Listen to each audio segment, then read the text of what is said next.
A Cons and Scams Guide. Chapter 1. Cons and Scams Guide 1. Cons and Scams Info. Finding the occasional straw of truth awash in an ocean of confusion and bamboozle requires intelligence, vigilance, dedication, and courage. But if we don't practice those tough habits of thought, we cannot hope to solve the truly serious problems that face us, and we risk becoming a nation of suckers, up for grabs by the next charlatan who comes along. Carl Sagan, The Fine Art of Baloney Detection. A fool and his money are soon parted. If it sounds too good to be true, it probably is. When people are desperate, they're easily manipulated. The most common consumer fraud occurs with people trying to lose weight, trying to look beautiful and young, women over 30, the most gullible demographic around, people with medical problems, people desperate for money, get-rich schemes, people who want to save money, get a great deal or get rich. If it sounds too good to be true, it probably is.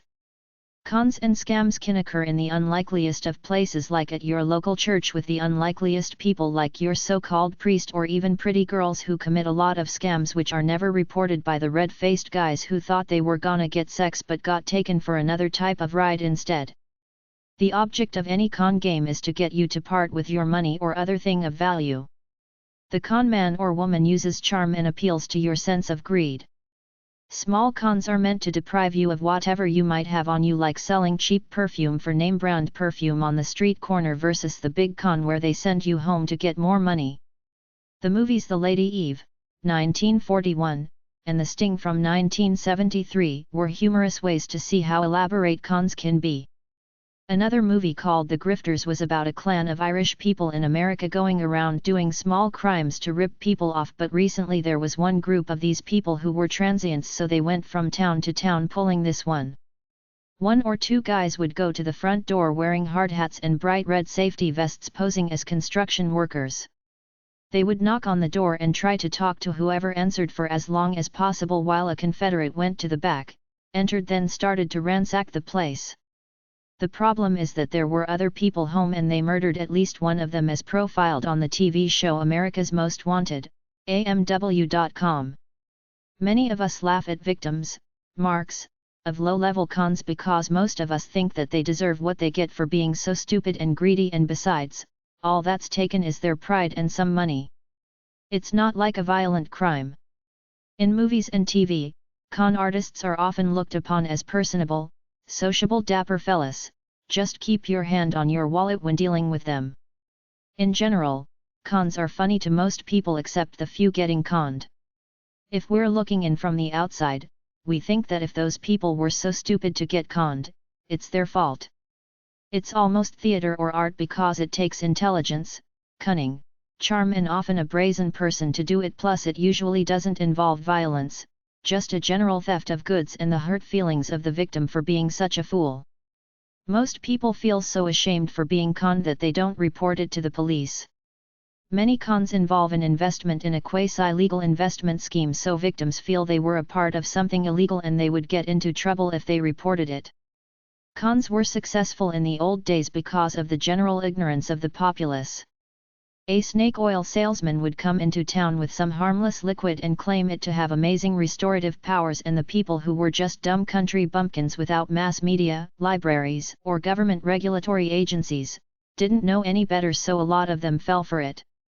You'd think that people are too savvy and wise to fall for cons these days, but crimes are as prevalent as ever, many as simple as mailing a phony letter saying you have won $10,000 in an Irish lottery but you have to pay $60 in taxes before you can claim it. The most basic, common cons and scams are telemarketing fraud, amazing offers through the mail and now email, false advertising, selling knockoffs, fake products made to look like name brand products, at flea markets, street vendor tables, etc.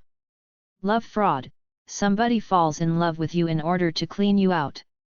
Investment, retirement, and financial rip-offs. Home repair frauds, roofing racket, driveway repair. Stealing the entire house, either a unscrupulous money lender who tries to get you in deep enough that he takes your house, or people who forge your name on deeds then take legal ownership and try to sell or rent it. medical fraud, psychic fraud, charities and religious donations, white-collar fraud, home caregivers, they steal things and try to get into your accounts, dishonest lawyers who take your money but provide very little service, power of attorney abuse, phony police or bank examiner, bogus bank guard at the ATM, lottery ticket scam, work-at-home scheme ads, overseas jobs, workman wanted, for a $29.95 fee. Modeling/acting ads where they say you have potential but have to pay $2,000 to take their course. Jewelry switch at jewelry store when buying or getting a repair job. Get expensive jewelry engraved with micro-etchings. Phony city workman at the door wanting money for a lab test. Delivery deception, you have to pay for a package delivered by a fake delivery man. Nursing home fraud. Perhaps the most invasive con is the male or female gold digger usually romancing an older person of the opposite sex, marrying them then cleaning them out in the divorce. Most con games are initiated by people who approach you on the street or call on you at your home. Be suspicious of any plan, idea, scheme, business deal, or whatever that requires you to part with your money on short notice. If you feel you have been the victim of a con game or an illegal business practice, notify the police. Do not be embarrassed or hesitant to tell the authorities for fear of ridicule. The sooner you notify them, the greater your chances of recovering your property. You may not be the only victim of whatever group is operating. Your statements and those of other victims may help in apprehending the suspects. Money is the bottom line in our society and cons are rampant, everywhere from simple high-pressured, jive-talking sales hype to the bait-and-switch common at car dealerships to almost everything else out there. The first rule you have to remember is that they will get you when you're not looking, they will suck up to your gullibility quotient either via your compassionate nature or greediness. They want your trust, your confidence since that's what the word con means, confidence game. Watch the old reruns of Unsolved Mysteries and the movie Flim Flam Man, George C. Scott, and you will see that virtually all the cons cultured the trust of their marks, some of them taking years to develop. If a so-called friend comes to you for money or anything like that and then tries to make you feel guilty about it, you know that a true friend wouldn't dare try to exploit your friendship like that. Just because something is on TV or advertised by a credible host doesn't make it legitimate. I can't imagine anyone who'd invest $5,000 or more based on what they hear on a radio commercial, yet I regularly hear those commercials and think to myself, who could be that stupid to spend that much money on something they hear on the radio? They probably think that just because the radio talk show host is narrating the commercial, that makes it all right, but it doesn't. He's got no legal liability in the matter, he's just selling airtime. The scams sometimes get reported to the Federal Trade Commission, which is swamped and doesn't address individual cases, and the rest of us rarely hear about them except on the occasional investigative news shows. However, I urge you all out there to write a letter to the FTC asking for some of their consumer awareness pamphlets. The con man's weapon is ignorance and apathy, and using his charm to appeal to the greed of his victim. A good con man will appeal to your vanity too. Very good con artists won't try to scam you for a large amount of money, but enough to make his hour or so with you worthwhile, usually $50 to $300.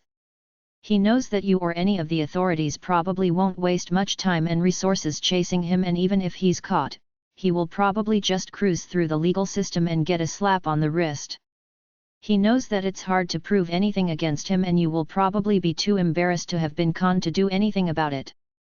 Use your common sense before you get burned. Be nice to people, but don't trust anyone with your money. In my opinion, many of the so-called legitimate business people are all part con, it's just the way it is. They're out to make money, and if they can suck you in for a couple bucks more, they will.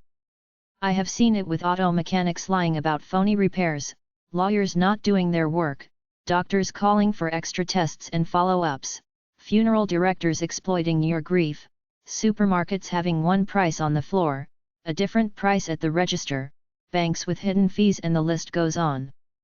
If you're still naive, you should know that people will lie in your face and rip you off blind while acting like your best friend, so just beware all the time before you part with your money for anything.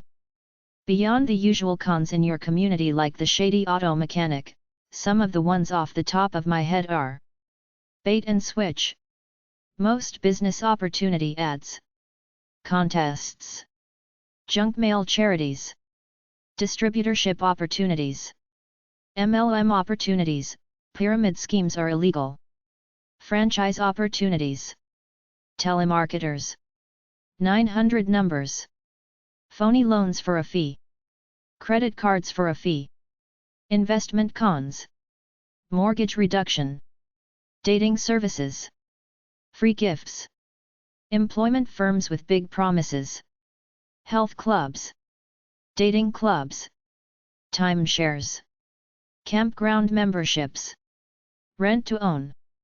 The 10 biggest consumer complaints are: automobile repairs, automobile sales, home improvement/repairs, mail order companies, mobile homes, appliances, furniture, credit, landlord-tenant problems, real estate.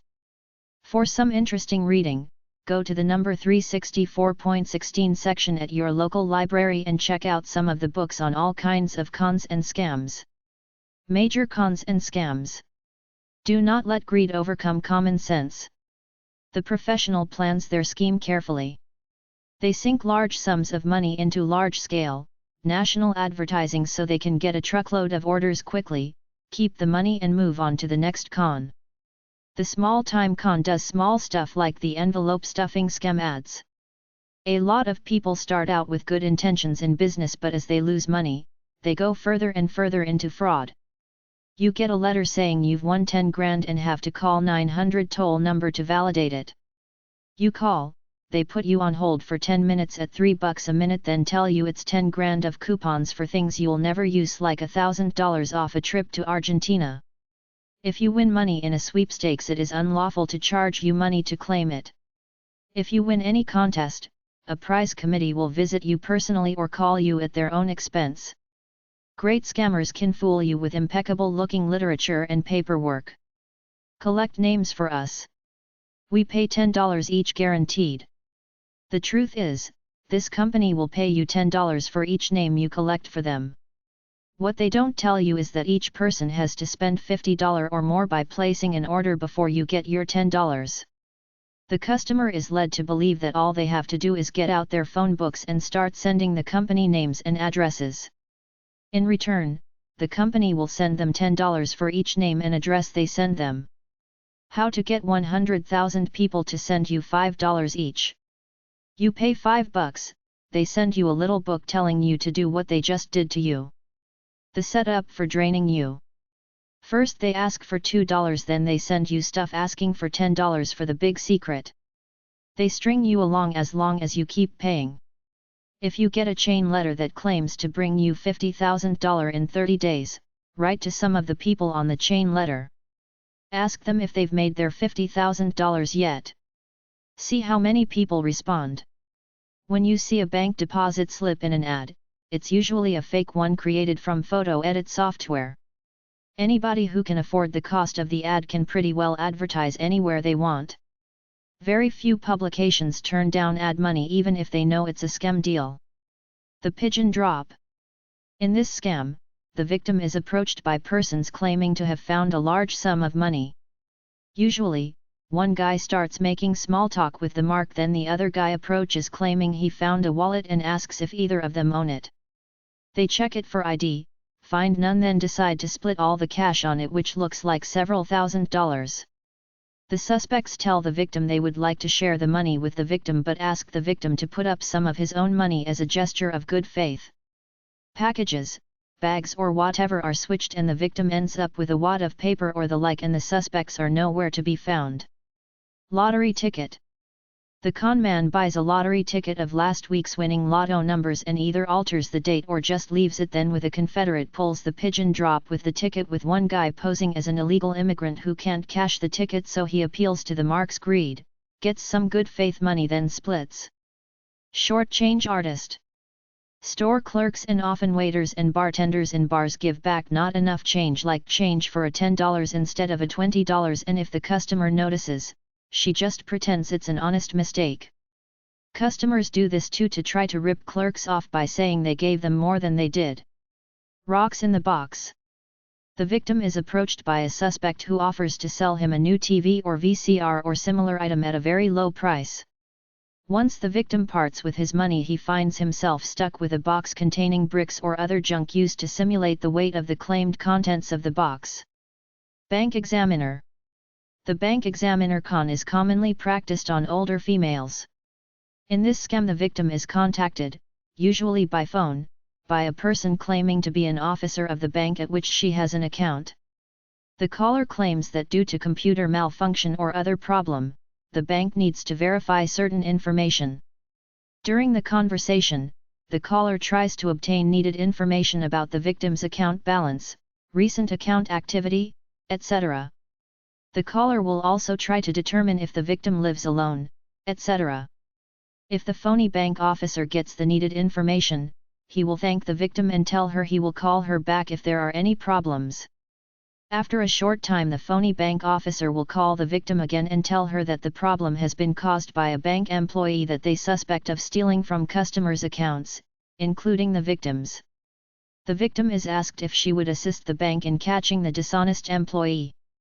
The victim, wanting to help nab the crook, often agrees. She is then given the plan by the phony bank officer.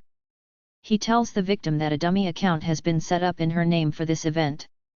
She is to go to the bank and to the suspected dishonest employee and withdraw $3,000, the amount stolen from her account. The phony bank officer tells the victim that the dishonest employee, knowing that the withdrawal will cause the victim's account to be overdrawn, will have to steal the money from yet another account to make up the difference. The phony bank officer tells the victim that the dishonest employee's actions will be monitored on closed-circuit TV, and this is how he/she will be caught. The victim is assured that her account is fully insured and she will suffer no loss due to the employee's dishonesty. The victim follows through with the plan and withdraws the agreed amount. The victim then meets the phony bank official at a predetermined location.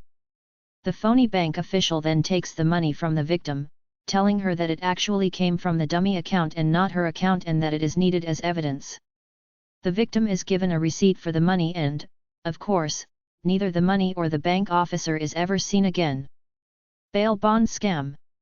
The victim is contacted by phone by a person claiming to be a friend of a relative of the victim. The victim is told that the relative has been arrested for an outstanding warrant or some other minor charge and needs money to get out of jail. The friend asks the victim for the bail money. If the victim agrees, the caller will arrange for himself or another person to pick up the money. Retail return scams. Some stores like the major department stores tell their customer service people not to argue with the customers. As long as they have a receipt and the merchandise looks good, they have a no questions asked refund policy from between 30 to 90 days. This is good sense to keep customers happy. Some people buy new clothes, wear it to some event, then take it back for a refund. They keep the tags on them if possible and hide them by taping them on the inside for the event.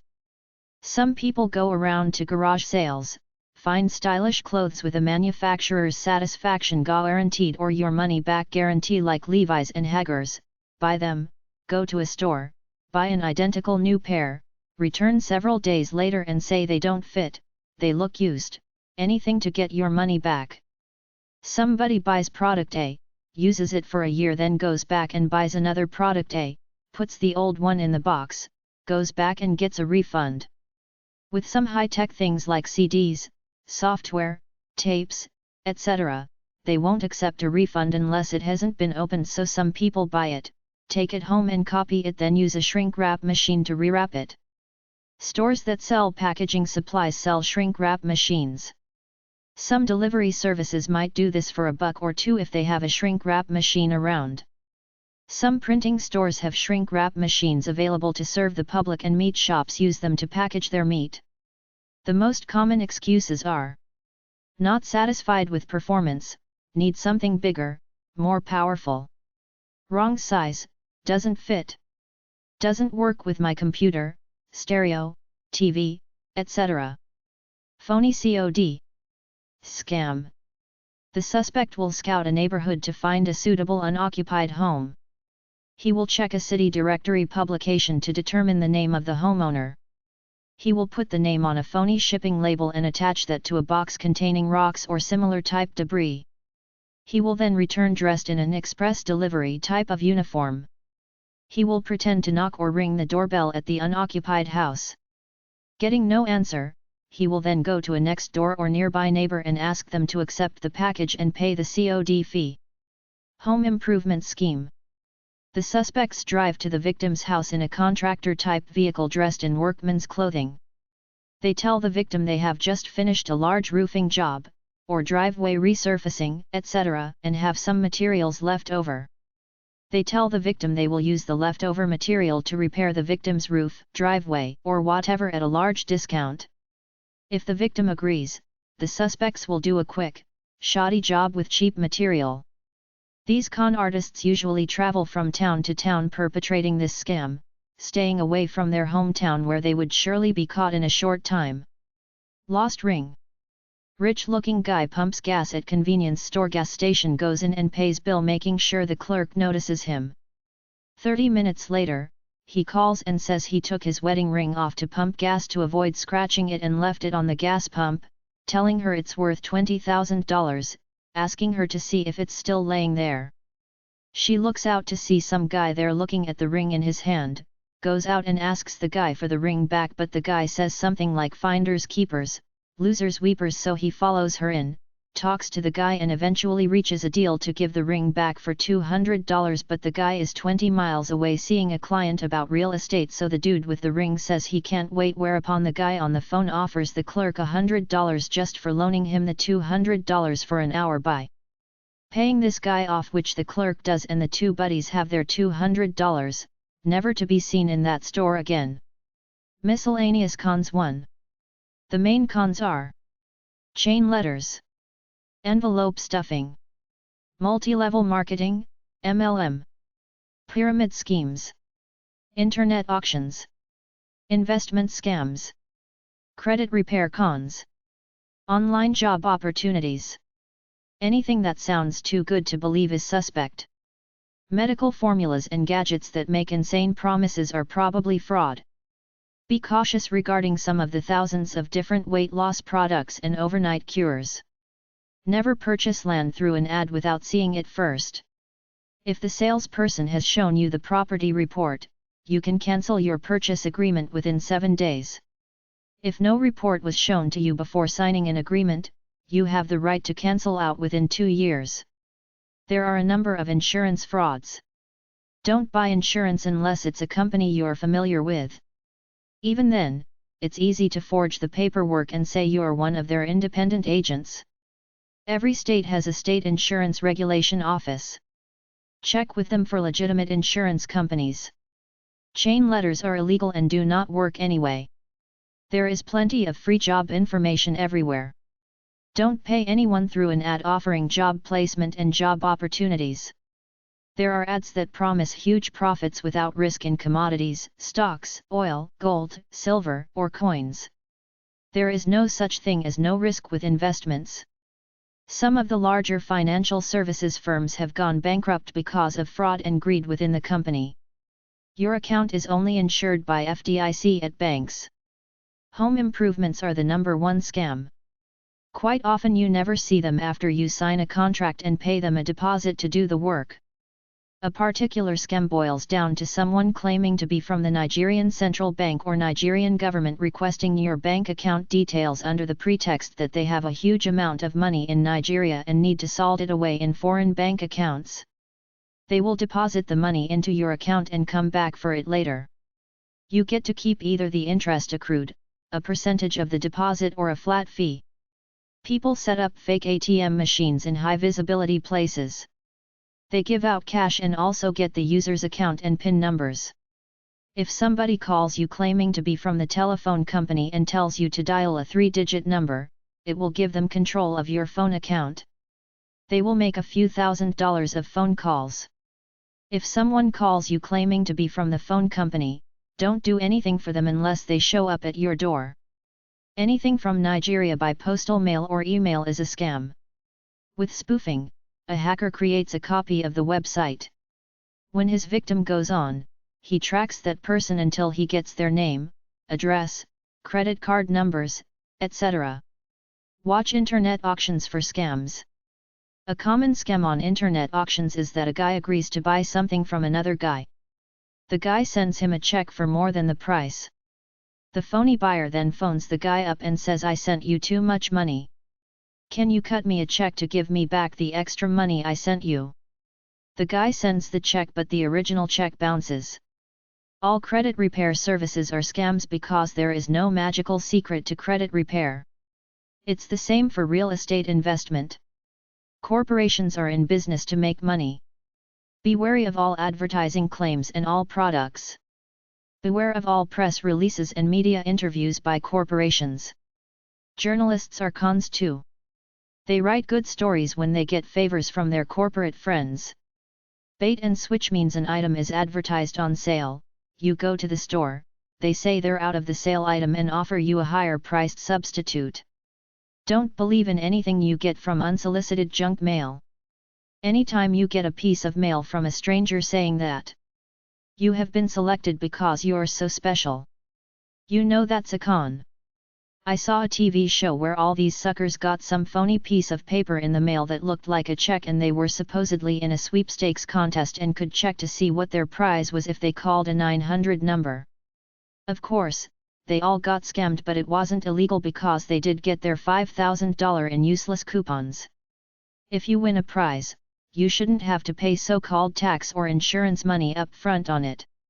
Every person, almost, on the planet Earth has received a prize claim notice informing him or her that they have won a major prize. All they have to do is pay shipping and handling or tax.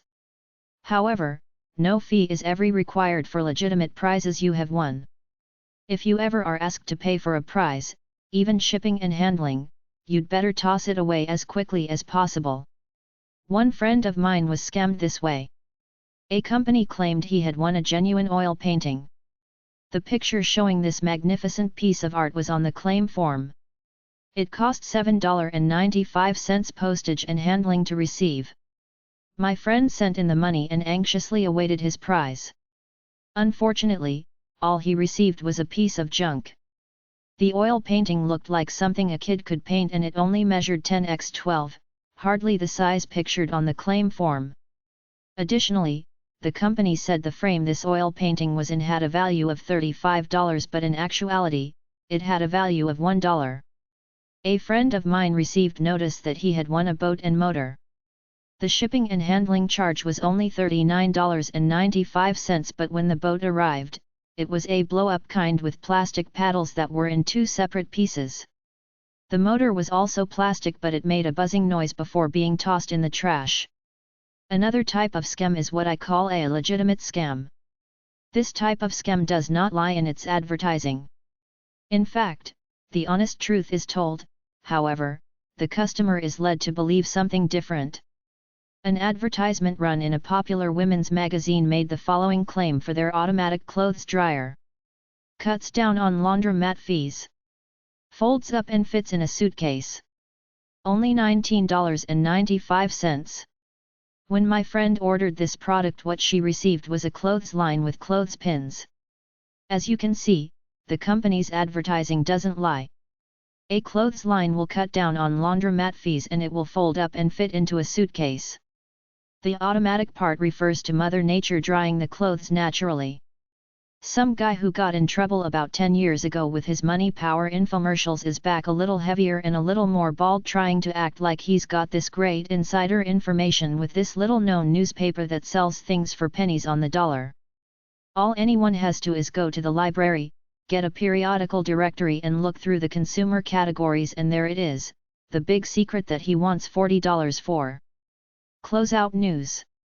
331 South State College Boulevard, Fullerton, California 92831. 714-870-0313. Fax, 714-870-1552. Closeoutnews.com. Newspaper that lists closeout merchandise. Many stocks today are scams. Some conmen start up dummy companies on the OTC market, hype them up, pay off stockbrokers to sell the stock, then it's a bust and you're left holding the bag with nothing. If placing little ads in newspapers is so profitable as that loudmouth in the infomercial claims, when was the last time you heard of anyone who bought something from a classified ad except for maybe a used car? Never for me, yet you see them assholes on the infomercials all the time. A bunch of suckers are supporting them. Pyramid schemes in MLM, multi-level marketing, are illegal, so beware up front. That means that they will pay you for recruiting new members. They're cons because they collapse when no new distributors can be found and the only ones making money are those at the top.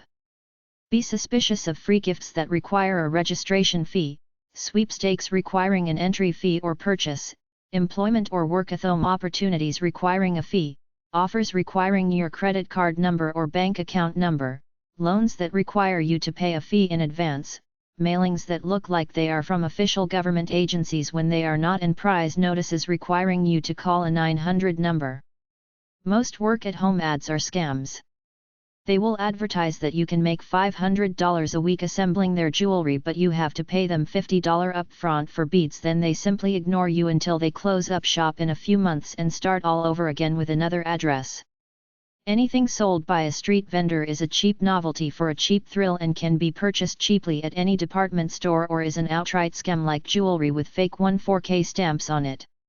When you get off a plane, you secretly hand over your claim tags to a waiting friend. He takes your luggage, secretly hands off the claim tags to you after he gets through the check. If there is one there, then when you don't get your luggage, complain right there. File a claim and you will get up to $400 out of the deal.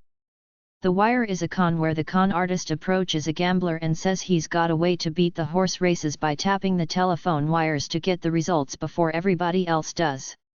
It was used in the old days but probably wouldn't work now because we get everything live or instant results through the media. There are lots of cons involving hot tips for gamblers and stock traders since they're gamblers too. It's part of their personality to always want the big score. With those scratch-off lottery-type cards you buy where you're supposed to scratch the right box or something like that, people have cheated it by buying scratch-off ink in the same color as the cards they're using, then repaint the losing boxes. Try the term scratch-off ink in search engines. Some other guy said that he identified the one area on every square that was a winner that had black ink on it as opposed to a losing square that had no ink. He would remove a speck with a needle, then look it through a microscope to see if there was ink there or not. He made up a template to identify the exact spot on each square where he could do this to determine what was a winning square as opposed to a losing square. Phonies go from door to door wearing a fake ID, holding a clipboard saying they're soliciting for a charity.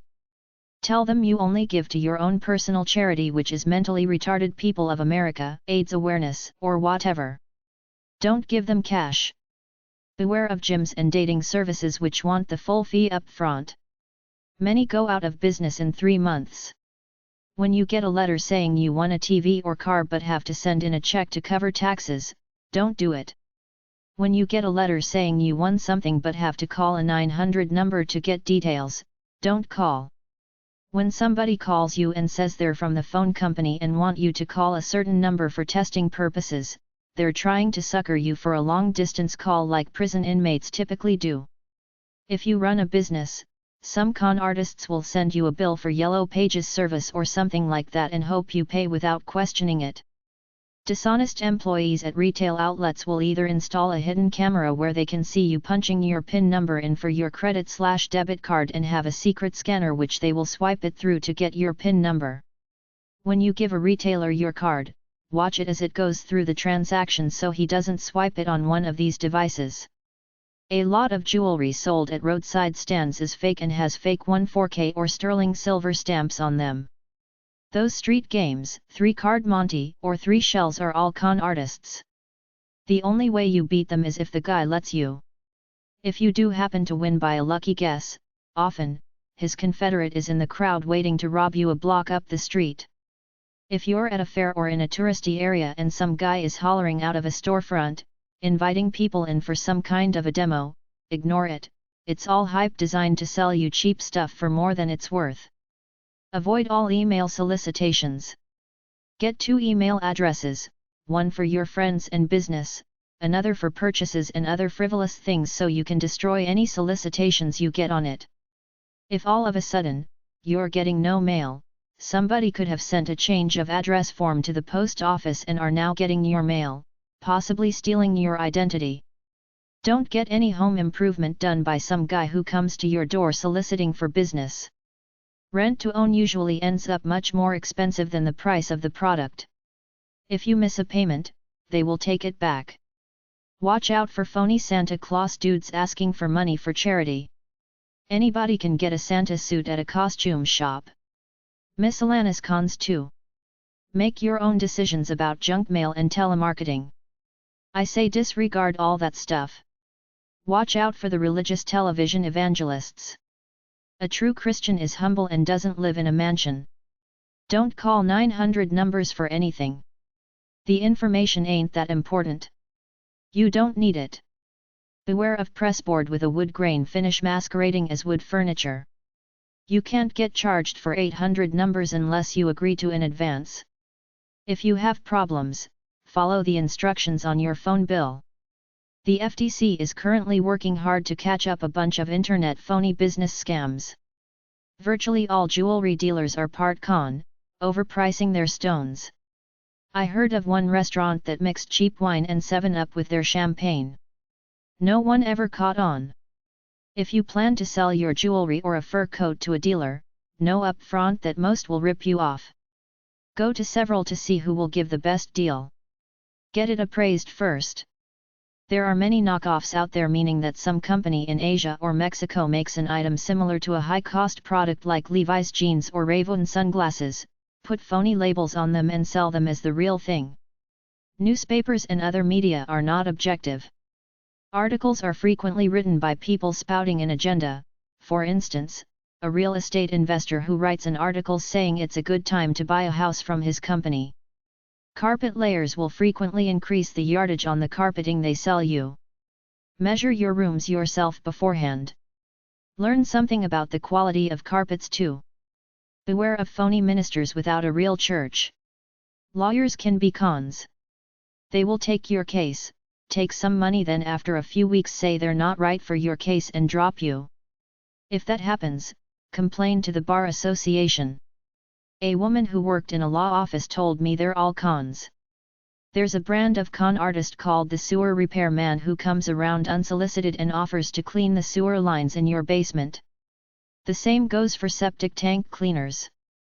One vinyl siding racket was exposed. They sold cheap vinyl siding and said it was the good aluminum stuff. Most people never caught on. A lot of schools, training, and education courses are a bunch of crap, not worth the paper they're printed on. Educate yourself. Most employers could care less about a degree if you can do the job well. Most high-quality electronic components are hype no better than cheaper components. Many meat markets will underweigh large bulk sales because they assume you have no way of weighing it and you're probably too stupid to think you're getting ripped off anyway. Many supermarkets cook their rotting chicken and put barbecue sauce on it, trying to sell it as barbecue chicken. Meat people wash rotting meat with peroxide to freshen it up. They will just cut the outsides off and sell it as fresh. All diet and quit smoking plans are phony. It's all common sense. Yo-yo dieting is bad for your health. Most people gain back what they lose, and it all comes down to eating basic foods. Stick with rice, beans, potatoes, chicken, fish, and vegetables, and that's the game right there. Most gas-saving gadgets on the market are useless. Inquire whether they have been tested and approved by the Environmental Protection Agency, EPA.gov, or another legitimate laboratory. Report them if you feel so inclined. Many art, modeling and other schools of frivolous pursuits offering a job on graduation are worthless. If you have a fax or get email, disregard all the unsolicited junk mail. Before getting a home equity loan, send for the free FTC pamphlets, home equity credit lines, and getting a loan. Your home is security. Why buy some phony reading course for your child when you just have to let him watch Sesame Street? Give him some books and let the public school system and the library take care of it. Many of the invention assistance companies just want your money. They will say that anything is a good idea to get your development fees. Watch out for lonely hearts cons answering or placing personal ads. Watch out for the woman who seduces you, then her accomplice boyfriend comes busting in acting jealous and bribing/robbing you. Watch out for ads promising jobs and overseas work.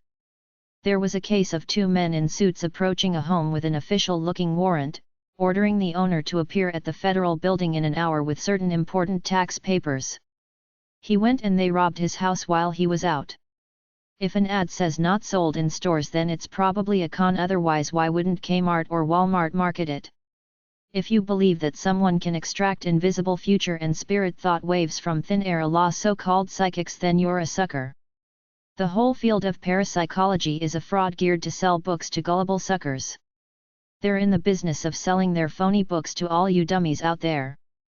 They're sitting in their nice houses, sleeping in late, doing what they want, while you idiots who buy their books have to work for a living. Anyone who buys motivational/self-improvement tapes is a sucker. The only self-improvement is in you already called inspired living. Whatever some tape gives you besides wasting your time, is gone in a few days like everything else. The elderly are often targeted, particularly single ones, because they're lonely and probably got some money. If you think you might save a few bucks by getting a job done because you saw an ad in the paper, ask to see the guy's contractor or electrical/plumbing license. Most states have licensing requirements for home repair people. Always get a written contract. Never pay cash. Be wary of low-fat claims on food labels. They're usually loaded with sugar, and many health claims are outright lies. Keep an eye out for subtle price increases by lowering content. For example, toilet tissue companies and canned tuna companies quietly reduced the sizes of their products while keeping the price the same. Phony accidents and claims of injuries are a biggie con. Anyone who buys bottled water's a sucker. Phony antiques/autographs are going strong. Some people send official-looking phony bills to companies and people, and some suckers pay them. When you write checks, don't leave a blank space for someone to add an extra zero there. People can use your credit card number to mail order merchandise or to make phony credit cards on their machines, so if someone calls claiming to be from the FBI or the phone company and wants your number, don't give anything out over the phone. Pharmaceutical companies try to get you either hooked or thinking that you need a drug to stay healthy. If someone stops you on the street with some half-baked story, keep moving. Most money-making ads leave a lot to be desired. Most modeling ads are scams. Most health and beauty pills are bogus. Some people claim to publish phony magazines, then try to get businesses to advertise in them. Don't buy real estate until you see it first, and if it's land, check to see that you're allowed to build on it. Some con men pretend they represent the yellow pages and send out advertising solicitations for businesses to advertise. Beware of ads promising jobs for an upfront fee. Beware of all hyped-up infomercials. Beware of ads for vending machines and display racks. Beware of a scam masquerading as a substitute for cellular phones called mobile radio. These people are looking for investors. Closely related are scams for pagers and recovery of licensing fees. Beware of companies offering FCC license investment opportunities. Precious metals investment is risky and scandalous at best. Fake art prints are everywhere. Don't buy art claiming to be by some great artist without checking it first. Telephone investment is a big source of scam according to the FTC. Steer clear of wireless cable investment scams before investing. Check with the FCC to see if the company has the correct licenses. Beware of all investment schemes touting the information superhighway, like buying advertising on it without educating yourself first. Contrary to all those infomercials you hear about regarding nothing down real estate, if you're an owner and you give a scumbag a chance by selling him a house for nothing down, he can screw you over for a long time simply by refusing to pay after his first payment. You just can't kick him out. It takes a legal suit and months while he's living rent-free and wrecking your house, possibly stealing the hot water heater and the appliances. I even heard of one house where they stole the radiators, toilet, bathtub, and all the fixtures. If a buyer approaches you about such a deal, check him out. Get his credit rating/financial statement. A good one around college campuses is that a con man will rent a house or apartment, then put an ad in the paper and rent it out very quickly to 10 or so people and get the heck out of there. You apply for a good job in the paper but have to pay a security bond to get it. The con man stiffs 20 people then splits. If you're a business, don't accept a check from a stranger on Friday after the banks close and you can't do a credit check on the person. Watch out for car repair, car sales, and the wedding industry. Debt consolidation loaners either charge a high interest rate or want to take your house. Beware of apartment referral services. Don't pay up front. A lot of those personal emergency response systems or burglar alarms are ineffective. If the alarm goes off, sometimes they don't respond, most times they don't respond until much later when the need has passed. All advertising is persuasion and pretense. Don't let yourself be influenced by it. Beware of the ads in magazines that offer quick and easy money-making opportunities, particularly the work-at-home opportunities. Fancy packaging is all pretense and a waste of money. Stick with the generic brands. There's no difference in the quality. A telemarketer must have your permission either in writing or in a tape recording to use either your credit card number or your checking account number for a demand draft, but some are unscrupulous. If they figure they can get you to give them your number even without intending to use it, they will debit the money, especially if you're old, because they think you're gullible and senile. A lot of advance fees are scams like credit repair, helping you find a job, a loan application, etc. A lot of them use private delivery services to avoid prosecution by the Postal Service. Stay away from art and collectibles. They're a cesspool of fraud. If you buy an ad for the Yellow Pages, make sure it's the Yellow Pages for the phone book you want, your local one. The term Yellow Pages is not a trademark, therefore anyone can use it and pretend they're the real thing when they're really publishing an obscure book. If someone stops you in the street claiming they found something and need your help, watch out for a con. Don't believe everything you read in newspapers, especially ads. If you get a free trip but have to pay a few bucks to get it, it's a con. Many medical and health products are a fraud, as well as the entire vitamin field. At most, take one multivitamin a day. Water purifiers are a waste of money since your local water company already did the job for you. Those mail-order HIV/pregnancy tests can be a con because there's no accountability. They send everyone a phony, negative test result, and if you come back positive later, they can just say it must have happened after they did their test on you. So-called psychologists and psychiatrists don't know anything more about anything than you do, but they will try to let on like they do and sometimes even manipulate your mind with their bull. Many coupon books are bogus. Some people pretend they're IRS or head company auditors, walk into a business and steal the money. Regardless of whether it's someone in a service uniform or someone hollering that there's been an accident, don't open your door for a stranger. Miscellaneous cons. 3. Con artists have been around for hundreds of years and will not go out of style anytime soon.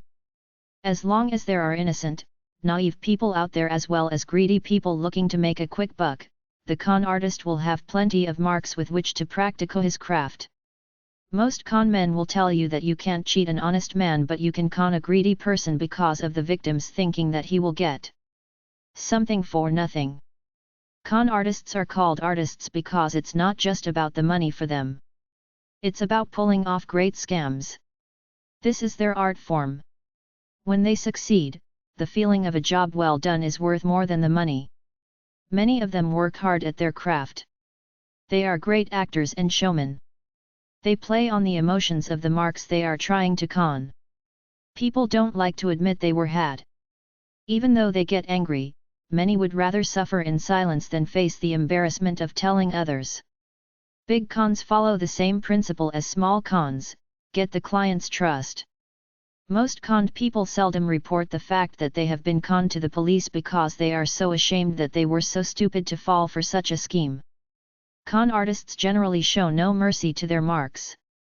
They will rob a little old lady of her life savings while acting like her best friend to her face, then laugh about it later. They often prey on elderly Victims because they're old, weak, and lonely, but overall they don't discriminate much. Anyone willing to bite will do. If you say it can't happen to you, you could be a sucker because it often happens to people who think they are conscientious and wise. If you ever get a chance to see the movie The Flim Flam Man with George C. Scott, it will give you some idea of the mind of the con artist. To stop telemarketers from bothering you, go to donotcall.gov. There are many deals on different websites where you are offered a trial size of something for $4.95 just to cover shipping. Some are legitimate, but some are scams where they not only send you an inferior product but steal your credit card number and use it.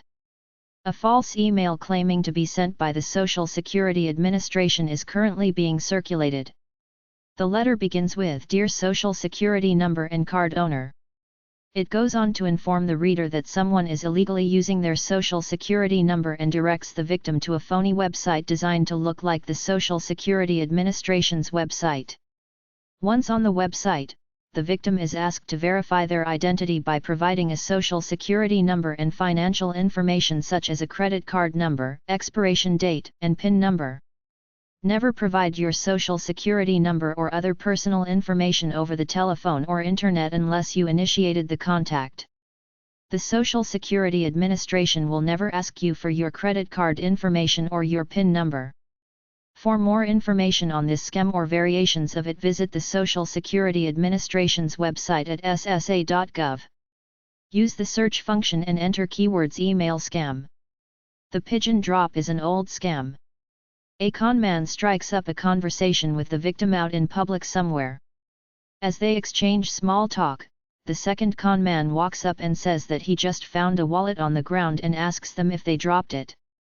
A variation on this is that a wallet is placed on the sidewalk just before the two men walk up to it. The second con man walks up and spots it at the same time as the victim and the other con man. He scoops it up. This is known as the drop part of the scam. They may begin to argue over who saw the wallet first.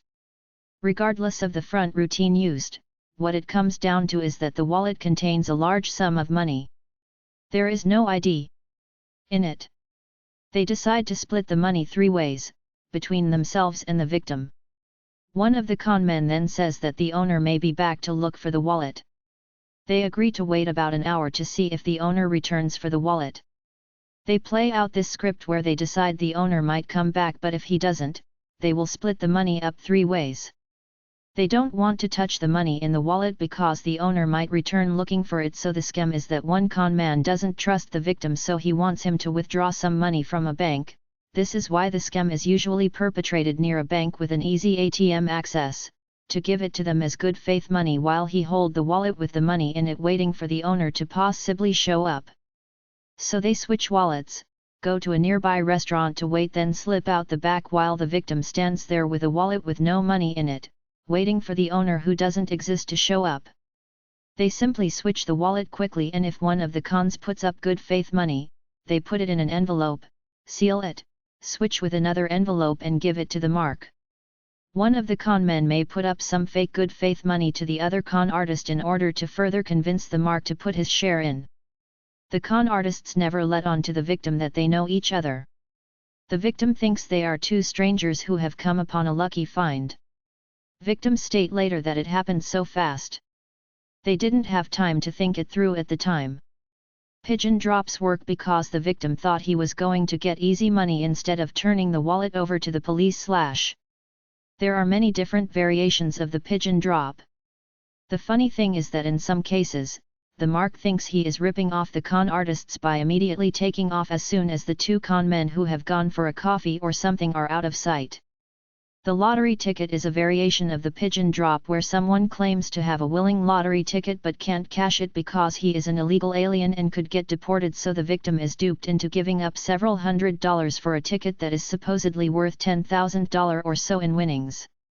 The lost valuable jewelry scam works like this. The con man is well dressed. He pulls into the convenience store and buys gasoline for his big car. He pays with a large roll of bills while making small talk with the clerk of the store. Before the con man leaves the store, he asks how far it is to the next town. He acts like he is just passing through on his way to a business meeting. After leaving the store, he waits about 15 minutes, then calls the convenience store. At this time, his partner pulls into the convenience store to get gas at the same pump as his partner bought from.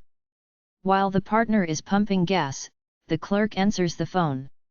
He states that he was just in the store and left his wedding ring or Rolex watch on top of the gas pump as he was pumping gas to prevent scratching it on the car. He asks the clerk to go outside and see if it is still there. The clerk looks out the window and sees the con artist's partner holding a large fake diamond ring up. When the clerk asks him for it, he says something like finders keepers, losers weepers. The clerk gets on the phone and after the con artist states how valuable it is, he asks the clerk to ask the man if he would accept a small reward of a few $100s for finding it. After faking reluctance, the man states that he will accept a $200 reward for it. The con man on the phone tells the clerk to tell the man that he will be there within 30 minutes with $200 cash to pay him for the ring, but the guy doesn't have 30 minutes to wait around for the other con man. After a few minutes of conversation, the con man convinces the clerk to take the $200 out of the cash register and give to the man in exchange for the ring, and when he shows up, he will give him or her $200 as well as giving up $200 to the guy. 3-Card Monte is a card game using 3 cards, one of which is usually a queen or an ace. The dealer shuffles these 3 cards around. Your job is to identify where this trump card is, the ace or the queen. The shell game is similar. There is one ball or shell under one of 3 cups turned upside down. The deal is that the dealer and his confederates pull a straight hustle. They make it easy for the mark to win, but then when the mark puts up anything over $50, they win. These guys are so good that you can't beat them. I watched one. He fooled me every time because he is so skilled at making it look like he made moves that he didn't. They're just good. You can't beat them unless you get lucky. There is tons of fake jewelry being sold at flea markets, etc. with fake 14K gold stampings or sterling silver on them. Merchandise that is demonstrated at home shows, flea markets, etc. is often hyped up in the moment to get the consumer to buy, but it is usually a piece of junk, often a much lower quality version of the actual object being demonstrated. A short change artist is usually a clerk who doesn't give back enough change to customers he deems stupid or not paying attention. If they catch it, he just plays off like he made a mistake. The change maker artist is the guy or gal who distracts or fools the clerk enough to get more change out of them than he should have gotten. If he gets caught, he just pleads ignorance, apologizes and leaves quickly. You have to brazen to walk into a store and try to con a cashier with change, but some people do it. Chapter 2. Cons and Scams Guide 2. Fraud on Business. In my opinion, the most common fraud on business is done by the insiders, the employees of the company. Whenever there is money involved, either have 2 people who don't like each other on it in order that they oversee each other, or security features, or both. Cash is the worst. If more than one person has access to the cash drawer and you don't have a 24-hour camera there watching it all, someone will steal the money, blame the other guys with the keys while they all blame him. I saw this happen at a hotel. I had no doubt about who stole the money, but because several people had access to the cash drawer, I couldn't prove it. He just denied. Another one is the phony supplier scam.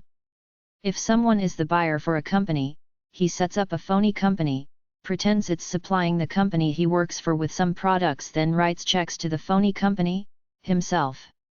A lot of customers simply don't pay for products, which is why you have to charge everybody up front, no credit except for credit cards, until at least you get to know them and give them account status with you.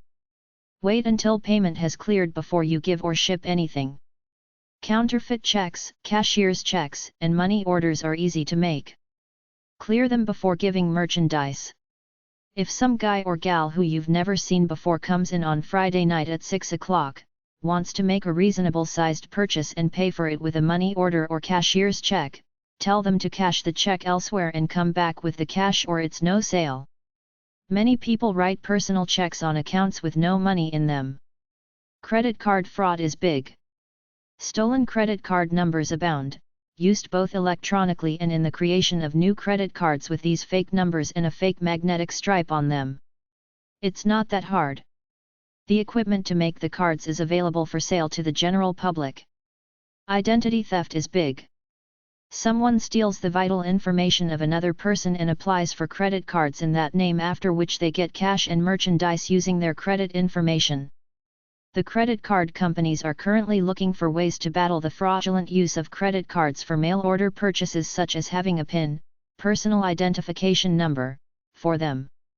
The credit card companies created a system called SET, Secure Electronic Transactions, which is being phased into the marketplace. The smart card, which contains a small microprocessor that adds security, is another option. There is a controversy as to whether a business should ship products to a different address than the one for the credit card used to purchase the item. Some people say it's common and necessary in order for people to send presents, but others say it's often a fraudulent order. Credit card chargebacks are hell for business owners simply because they get burned by unjustified chargebacks. A customer just has to contact his credit card issuer and claim that the seller did him wrong, whereupon the credit card company charges the purchase amount back to the seller and credits the buyer's credit card account. Some credit card companies automatically do a chargeback for every customer complaint or perform only a cursory investigation and end up charging the business because they don't want to make their customers angry. They have a tendency to favor their customers, the consumers who use their cards. Always contest unjustified chargebacks or they'll do it again. Overall, the merchant business acceptance of credit cards is worth more than the few unjustified chargebacks you get. Just be wary when customers do it and fight them. The most blatant credit card fraud is simply the outright lie by a legitimate card holder. The customer places an expensive order over the phone with a business using his credit card number. Because it's a big order, the business might phone him back to verify that he placed the order. A month later, the business gets a chargeback because the customer claimed he never ordered the stuff, so the business calls the guy back. Here's the same guy with the same voice who is lying through his teeth, so what recourse does the business owner have? Unless he recorded the guy's voice from the earlier calls and gets a voice expert to testify that they're all the same voice, he can't win in criminal court without hard evidence, and besides, all the running around and hiring a voice expert costs money, which is a hassle for the average businessman. So the lesson is that there will always be scam customers, but don't let them stop you from doing business with the vast majority of customers who are honest. Another one is customers sending letters out of the blue claiming they ordered product X 3 months ago with a photocopy of a money order, which is a fake, a doctored money order on a photocopy, then photocopied again, and never received it. International credit card fraud is so big that many businesses won't ship things to Eastern Europe, Africa, or some of the poorer countries in Asia simply because a high percentage of it is credit card fraud.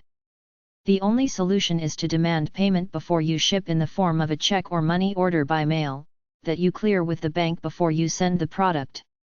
In conclusion, some precautions to take when handling credit cards are as follows.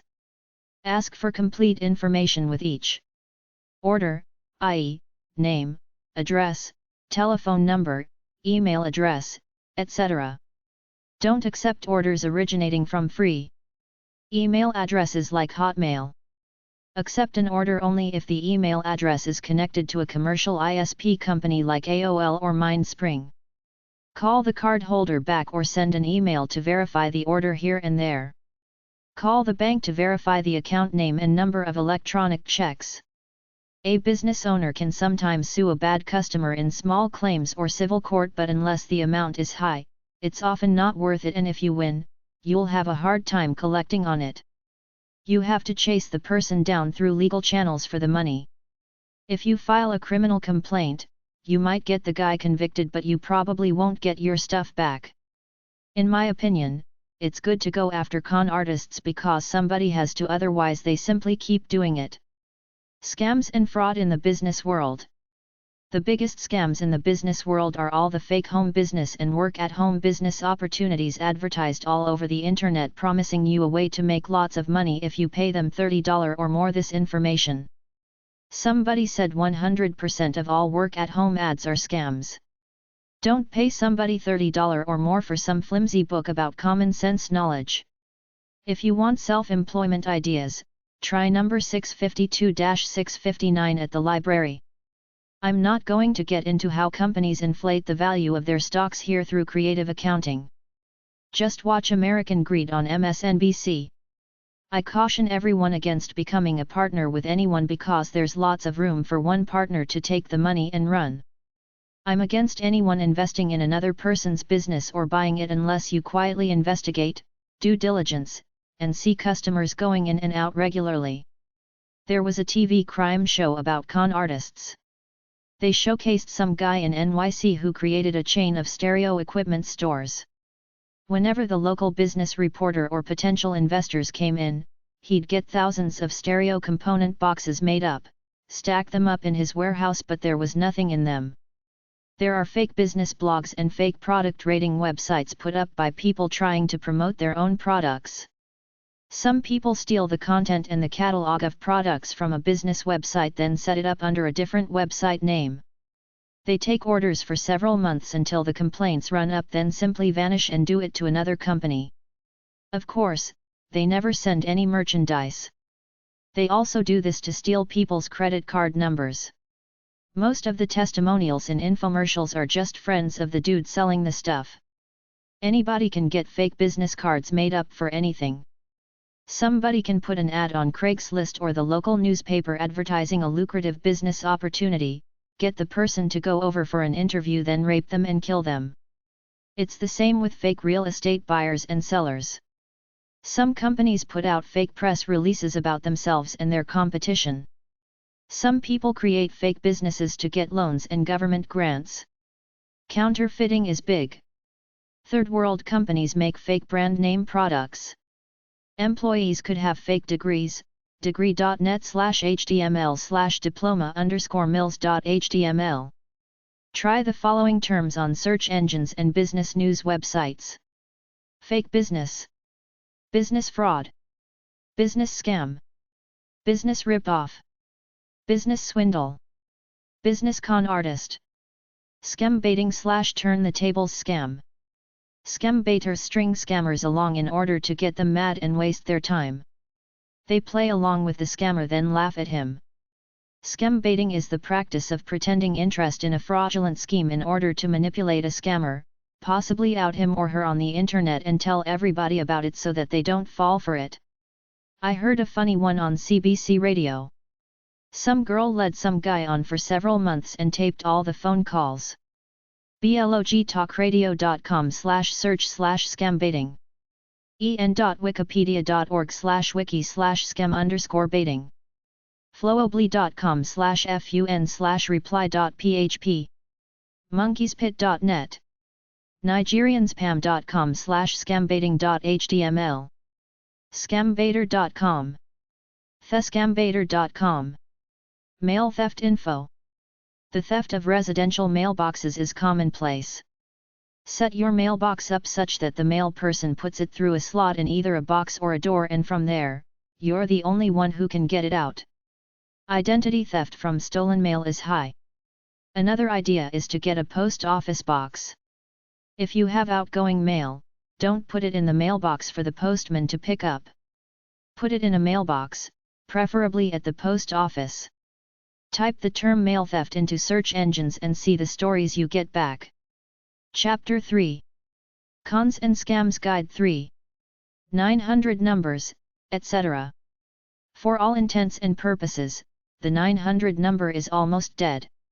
It had a novelty effect when it started, but federal regulations and a savvy public have all but relegated it to a few psychic lines, some business lines, and a continuing bevy of scam lines. The company or organization you are calling sets the price, not the telephone company. Most states do not regulate the cost of these calls. Charges can vary from less than $1 to more than $50. Federal law requires that consumers be told the cost of calling the number and given a description of the product and service. This must appear in advertisements and, for calls costing more than $2, in the introductory message or preamble at the beginning of the call. The cost of calling must be disclosed by flat rate, by the minute with any minimum or maximum charge that can be determined or by range of rates for calls with different options. All other fees charged for services and the cost of any other service to which a caller might be transferred must be disclosed. Consumers must be given time to hang up after the introductory message without being charged. There must be a signal or tone to let them know when the preamble ends. No charges can be made for calling 800 numbers unless the consumer agrees in advance to be charged. Any pay-per-call services offering sweepstakes, prizes or awards must disclose the odds of winning or the factors for determining the odds. Toll calls directed to children under age 12 are not allowed unless they are for legitimate educational services. Toll calls directed primarily to people under the age of 18 must state that parents' consent is needed to call the number. Toll calls for information about federal programs offered by private companies must state clearly that they are not endorsed, approved, or authorized by government agencies. Protect yourself from fraud by avoiding all 900 numbers regardless of what the promise or hook is. Generally, you cannot be charged for 800 numbers, however, there are two exceptions. Charges for an 800 number can be made only if you have a pre-subscription arrangement with the company, for example, with an information service. This means you already have an agreement to accept charges before you called the 800 number or you agree to a credit card charge. If you question 900 TYPE number charges which appear on your phone bill, you can dispute the bill. Your local and long-distance telephone service cannot be disconnected for disputed pay-per-call charges. In most cases, the charge for a pay-per-call service is collected by the local telephone company on behalf of the service provider. Follow the instructions on your bill immediately to dispute the charges. Keep a record of whom you talked to and the date and copies of any letters you send. Pay the undisputed portion of your phone bill. Even if the telephone company removes the charges, the debt might be turned over to a collection agency by the service provider. Send the collection agency a letter explaining why you dispute the debt. To avoid problems with 900 TYPE numbers, you can request blocking from your local phone company. Blocking prevents 900 numbers from being dialed from your phone. If you suspect a violation of pay-per-call rules, contact your state or local consumer protection agency and the Federal Trade Commission. If the ad for the number came by mail, call the Postal Crime Hotline at 800-654-8896. If you are not satisfied with the way the phone company handled your complaint, contact the Federal Communications Commission. Advance fee scams. Be wary of ads promising guaranteed jobs, guaranteed loans, credit repair, debt consolidation, or similar claims. Many of these are only a way to get you to send money in exchange for little or no service. Be cautious when responding to advertisements which use 900 telephone numbers. You can be charged substantial and differing amounts for calls to 900 numbers. Be careful with your personal information, including social security numbers, credit card numbers and bank account numbers, among others. Fraudulent businesses could use this information to make an unauthorized charge to your credit card or to withdraw money from your bank account. Before you make any payment, ask the business to send you a contract and other information stating the terms of the service and whether you can cancel the service and get a refund. Ask how long the firm has been in business and if it is licensed properly. Request that the company send you copies of its business or other licenses. Review all contracts carefully. Contact your state or local consumer protection agency and the Better Business Bureau to find out a company's complaint record. Some states have enacted laws banning or regulating these types of businesses.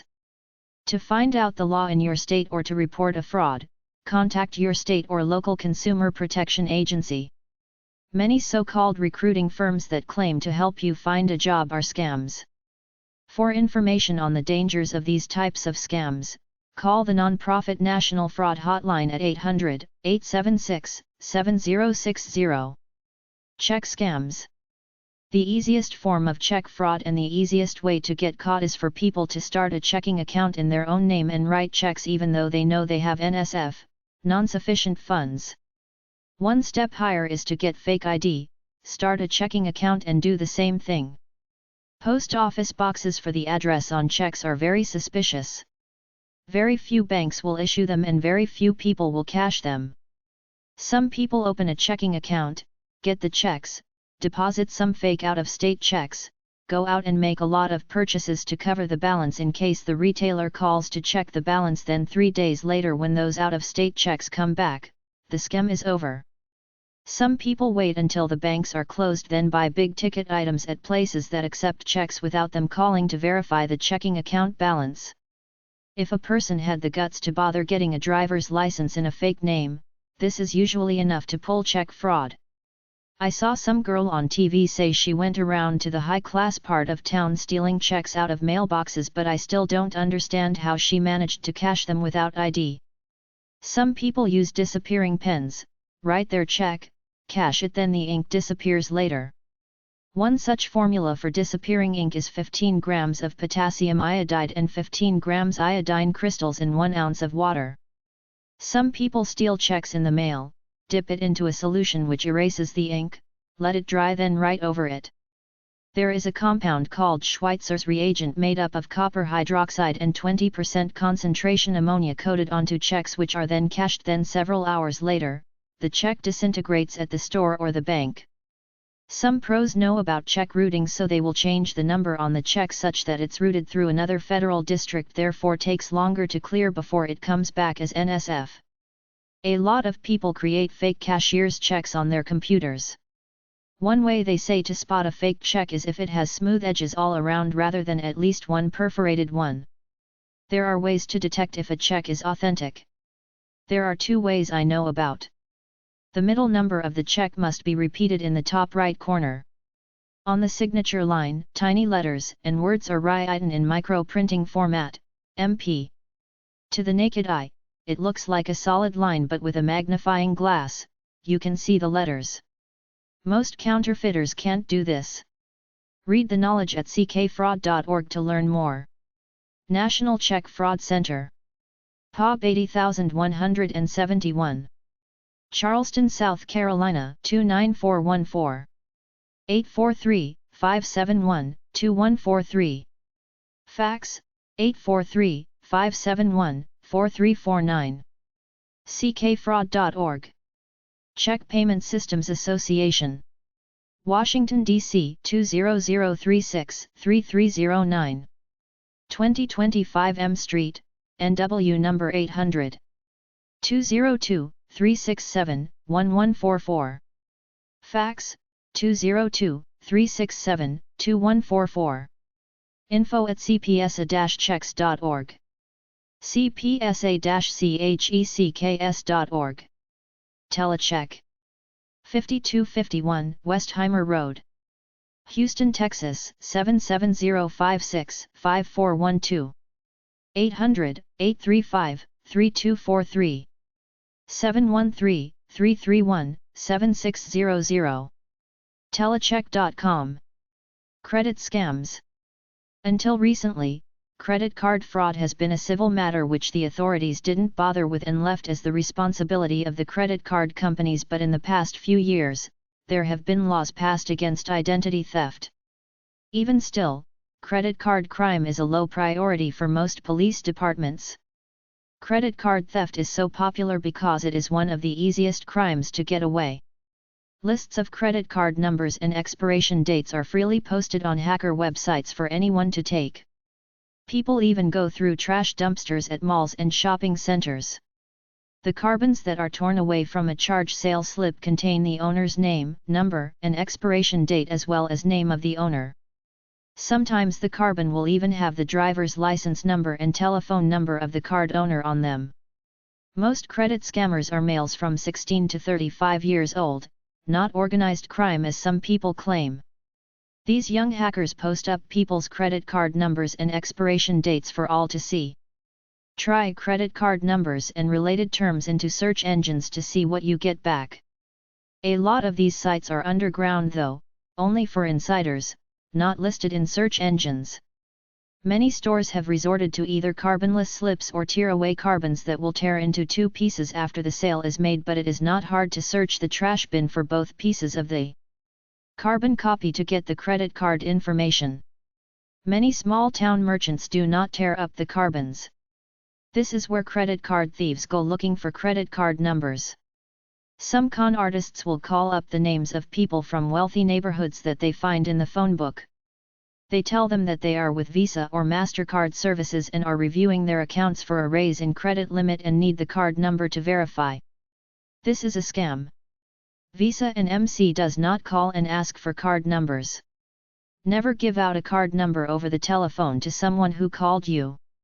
If you're ordering something, that's the way business is done, but for anyone calling you for any reason, think twice.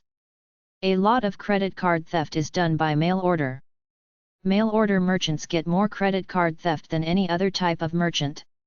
It's very easy to call up mail order companies and order hundreds of dollars of merchandise charged to stolen credit card numbers. These people have it sent to post office boxes, private mail boxes, mail forwarding services, a communal home or apartment rented by several young people.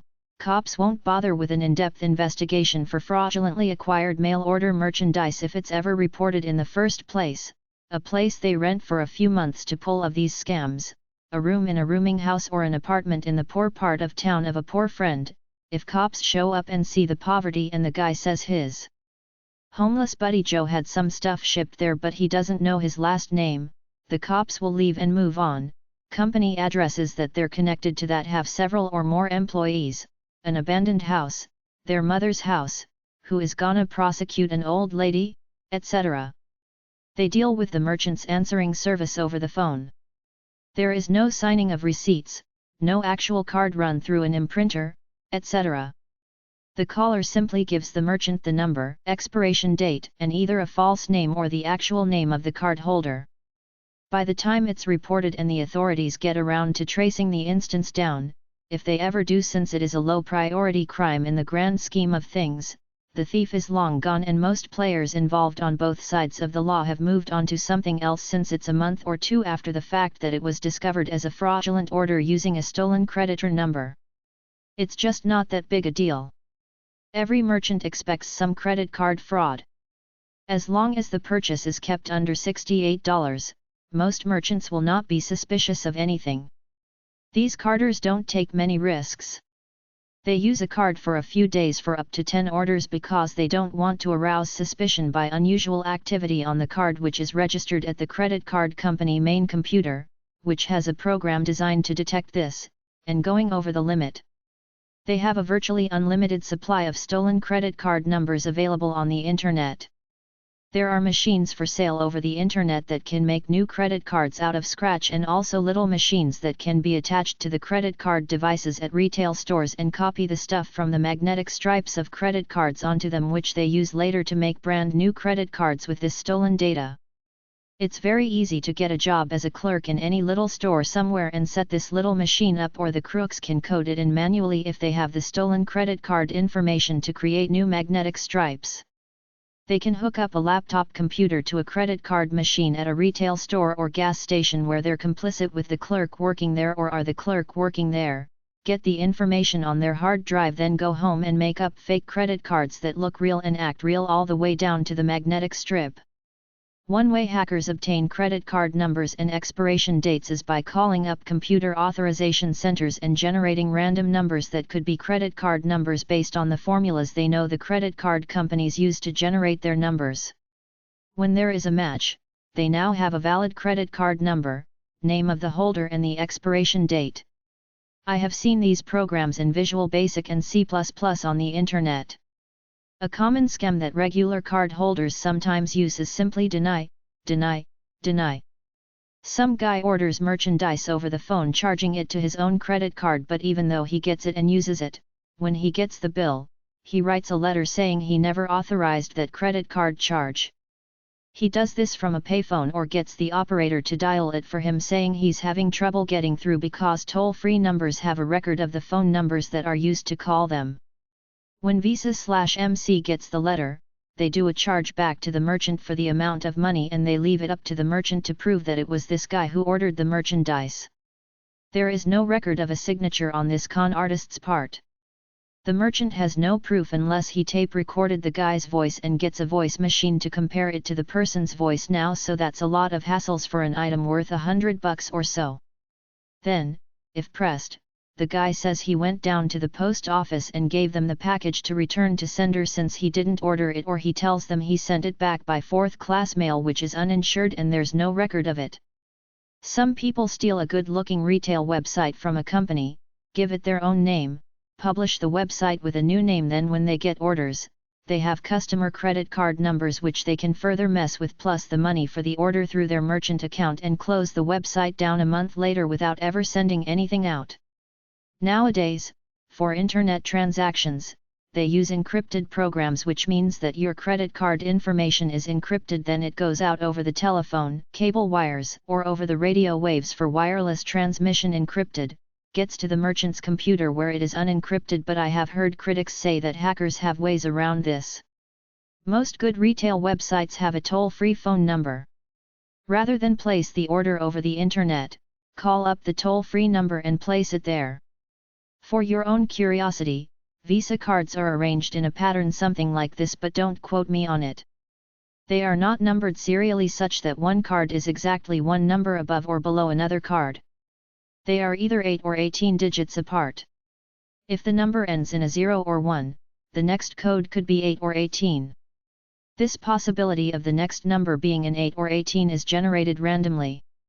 The rule is that within every 10 digits, there is no straight run of 18s or 8s like the following: 6856, 6864, 6872, 6880, 6898, 18 up, 5106, 5114, 5122, 5140, 18 up, 5148. All credit cards have between 13 and 16 digits in them.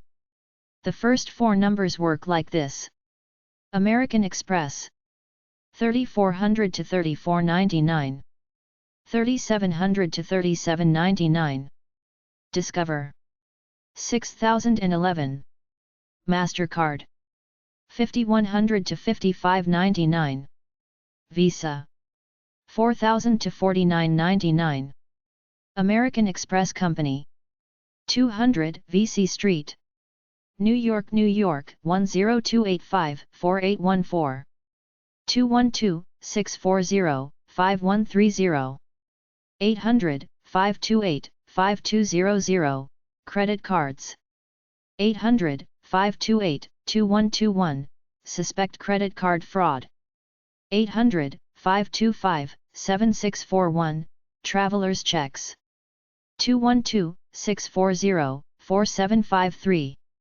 800-528-4800, green card inquiries, 800-327-2177, gold card inquiries, 800-525-3355, platinum card inquiries, 800-528-2122, AmericanExpress.com, AEXP.com, Discover Financial Services, 2121 Waukegan Road, Deerfield, Illinois 60015-1827, 800-347-111, DiscoverBiz.com, MasterCard International, 2000 Purchase Street, Purchase, New York 10577-2405, 800-300-3069, 914-249-2000, Fax 914-249-4207, Mastercard.com, Visa USA, POG 194607, San Francisco, California 94119-4607, 415-932-2100, 800-428-1858, 800-227-6811, Traveler's Checks. Ask Visa at Visa.com. Visa.com. Dating clubs. When you choose to deal with a dating service, be sure to check from how far away the referrals might come. The economic/professional status of dates. That dates are club members. Your ability to review the video/profile/picture, etc. of a proposed date before your phone number is given or a meeting is arranged. That the information in your file is clear, e.g., wishes, interests, requirements, won't accepts. The length of the contract and the number of dates/introductions promised. The cost of any additional fee to extend/renew/continue the membership.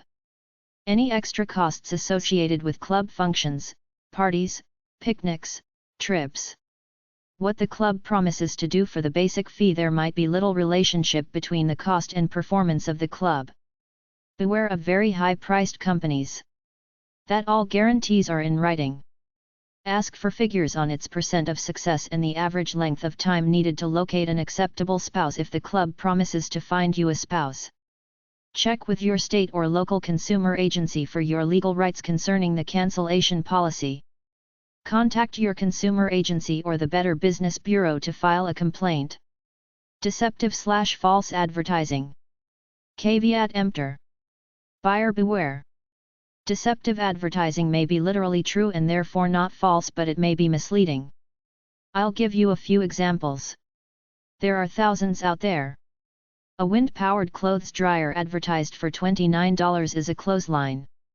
A Yahima organ advertised as a prize turns out to be a little toy for kids called a Yahima organ.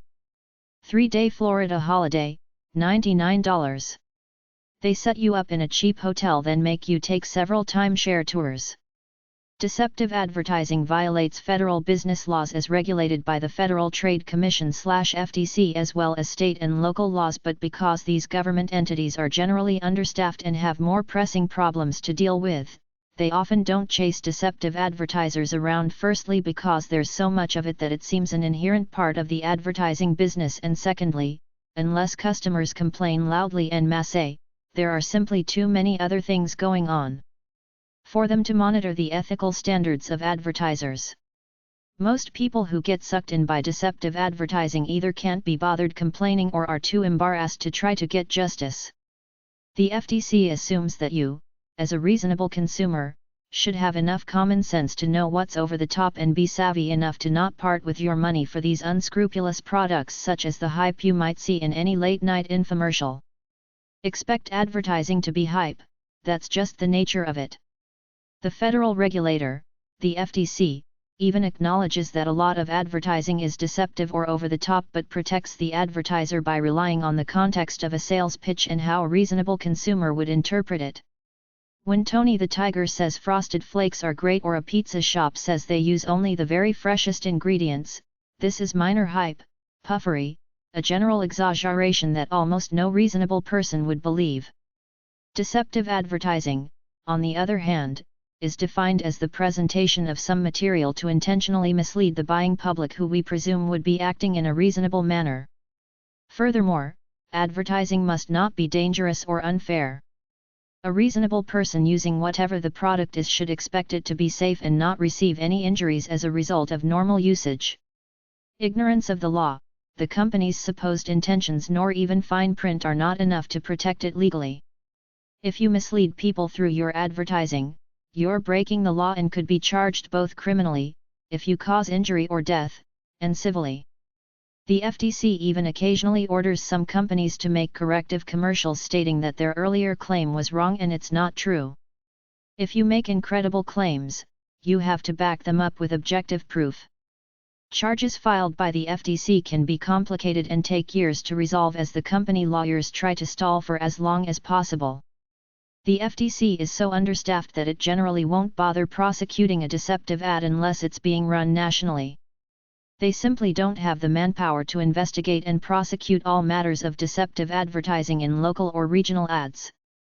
Some state attorney general offices and local consumer protection offices hassle these advertisers, but the advertising industry itself says it wants to keep a clean image, so they will often tell people who are running deceptive ads to get rid of them in order not to give the advertising industry a bad name in general, but I suspect it's too late for that. The genie has been let out of the bottle. Advertising already has a bad rap as an embarrassing art form of the corporate structure. Anybody sane on this planet who's not gullible had better have enough sense to take most ads with a grain of salt, to know that if you see a fantastic claim, it's probably a lie. If it sounds too good to be true, it probably is, and if you're interested in the product being advertised, do some further independent research on your own.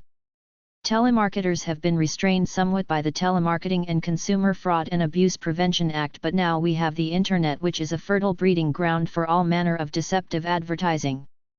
Some of the more common deceptive advertising techniques are as follows. They try to personalize the information, putting your full name on a sales letter or a little yellow post-it, saying something like, "Tommy, try this, it really works," for the personal touch, but you don't have a clue as to who this person is. They try to pretend they belong to some official organization or institute like the Postal Service, IRS, Library of Congress, etc. Government look-alike mailings. They might use the likeness of a celebrity on the envelope or claim to be a charity which sounds similar to an already existing, well-established charity. Car dealers advertise one price, certain terms, then when you get there, they manipulate it such that they're making a good profit. All the foods they show you in ads and commercials have been professionally doctored to look better than the real thing. They send fake bills for products you never ordered or received, often to companies, and assume they will pay without questioning it. They will copy a name brand product and either knock it off attempting to pass the fake as an original like a Rolex watch, or simply make it look like the name brand product. I had been using a tube of toothpaste for about a week when I noticed it wasn't the Crest I thought it was called Crete or something like that. The Made in the USA stamp is a joke. Anything can be made anywhere and the stamp put on it. Wines produced in California can easily be slapped with a label calling it a fine Italian wine made in Tuscany. Or how about fresh smoked Canadian bacon raised in the backwoods of Arkansas? Or iceberg water from the tap? Beware of any outer dressing on envelopes. It's meant to lure you into opening it and falling for the sucker deal they offer. Beauty, medical, sex, love, contest, sweepstakes, prizes, automotive, money-making and weight loss products are probably the greatest sources of deceptive advertising. One guy advertised a Yamaha organ which turned out be a little toy organ. Gym memberships offer a month free, but hidden in the fine print, it says you have to sign up for 12 months first. Whenever you see America flags, eagles and other patriotic mumbo-jumbo in an ad, you know it's a piece of exploitive crap. Packaging of food and other things are made to look big while there is actually only a little bit of product in it. Companies make their containers smaller while keeping the price the same. Generally, the more glitzy the packaging, the more deceptive the advertising. Be wary of the fine print on an package. Read it. On the Internet, many innocent-looking recommendations by consumers on chat rooms and news groups are really ads disguised to look like postings from regular people making comments about things, not the advertiser doing the postings pretending to be a regular consumer. The deception is endless. It's not just legitimate companies stretching the truth a bit. It's outright liars trying to suck people in for what they can before flying the coop. The best way to avoid being taken is not to buy anything unless it's something you can hold in your hand to examine at your local stores or a reputable mail order company that's been in business 5+ years. To me, everything else is crap. I'm not very materialistic, so I don't need many things anyway, but when I get a solicitation in the mail or on the internet for a cool new computer or a newfangled lawnmower, I say to myself, if it's any good, I can buy it at my local department store, and if it's not there, it's probably a con, so I generally don't buy anything based on advertising anyway. Consumer Reports magazine at consumerreports.org frequently does articles about the foibles of advertisers. There is now a concern over the integrity of search engines. How much of their search results are truly leading websites versus how many are there because they paid the search engine company some money. Refer to 15 U.S.C. 45, United States Code, Chapter 15, Section 45. Try number 658.8 or HF 5827 at the library. Envelope stuffing scams. The most prevalent envelope stuffing con game goes like this. You pay your registration fee, usually around $30, pure profit for the scam operator. The operator will then send you a copy of the ad you originally responded to along with the wording to a classified ad, telling people about how much money they can make stuffing envelopes and to send a self-addressed stamped envelope for information. When you receive someone's SASE, you send them a copy of the ad. You have just stuffed an envelope. If the poor sucker sends in the registration fee to the operator, like you did, the operator will send you $1, or whatever was promised in the ad, for stuffing the envelope. The operator is left with expenses of around $2 and a profit of $28. Basically, you are doing all the advertising work for the operator for extremely low pay. You should expect a response rate, if you're lucky, of 1/4% to 1/2%. At 1/2%, you'd have to get 200 responses to your classified ad to get $1. The other most common scheme goes like this. You send the usual registration fee in and the operator sends you a package containing all the components of the operator's mailings. You must assemble them, fold them, and stuff the envelopes according to the operator's very exacting instructions. Then, you send the stuffed envelopes back to the operator. You will be paid for each stuffed envelope that meets their standards. Of course, none of the envelopes you stuffed will meet their standards. They will find some reason not to pay you. That doesn't prevent them from still sending out the envelopes you stuffed, so you can see that joining an envelope stuffing program is a bad idea. Health clubs. When you are considering whether to join a health club, be cautious of joining clubs that have not opened. They might never open. Low-cost bait ads, many switch you to expensive long-term contracts. Promises that you can cancel anytime and stop paying. Check the written contract for the terms of membership and any other promises. The fine print. Many low-cost ads and contracts severely restrict hours of use and services. Signing long-term contracts. Consumer protection agencies report that many consumers quit using the club within a few months. Automatic monthly billing to your charge card or debit from a checking account. These are easier to start than to stop. Unbelievably low one-time fees with no monthly dues. Before you sign, be sure to check with your doctor before you begin an exercise program. Visit the club at the hours you will be using it. Check to see that promised equipment/services are actually available. Talk to current members regarding their satisfaction with the club. Check out several clubs before you sign a contract. Consider your commitment to a long-term program. Good intentions seem to fade as the reality of the hard work sets in. Read the contract carefully before you sign. Is interest charged for a payment plan? Are all promises in writing? Check with your local or state consumer agency or Better Business Bureau for any laws in your state, cancellation rights, or complaints against the company. The sweepstakes fraud. You go to your mailbox today and find an official document from an awards committee claiming that you have just won $5,000. All you have to do is call them to claim your prize. You call the 900 number to claim your prize. Who cares if the fine print says the call costs 98 cents per minute? You have just won $5,000. What's 98 cents to you? After being kept on hold for quite a while, you find out you have won $5,000 worth of coupons. It's a rip-off, pure and simple. The government cannot shut them down because they are giving you $5,000. It's your problem that you thought it was money instead of coupons.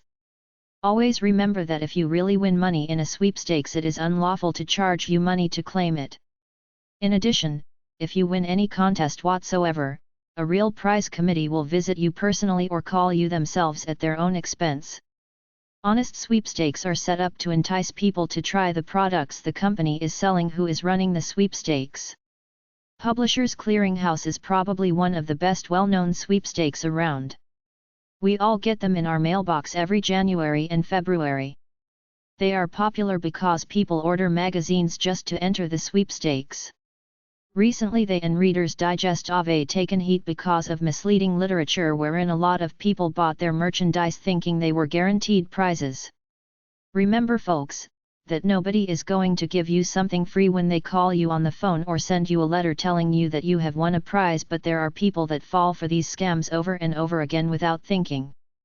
The problem lies in the fact that these companies fill people with a bunch of hype and play on them emotionally.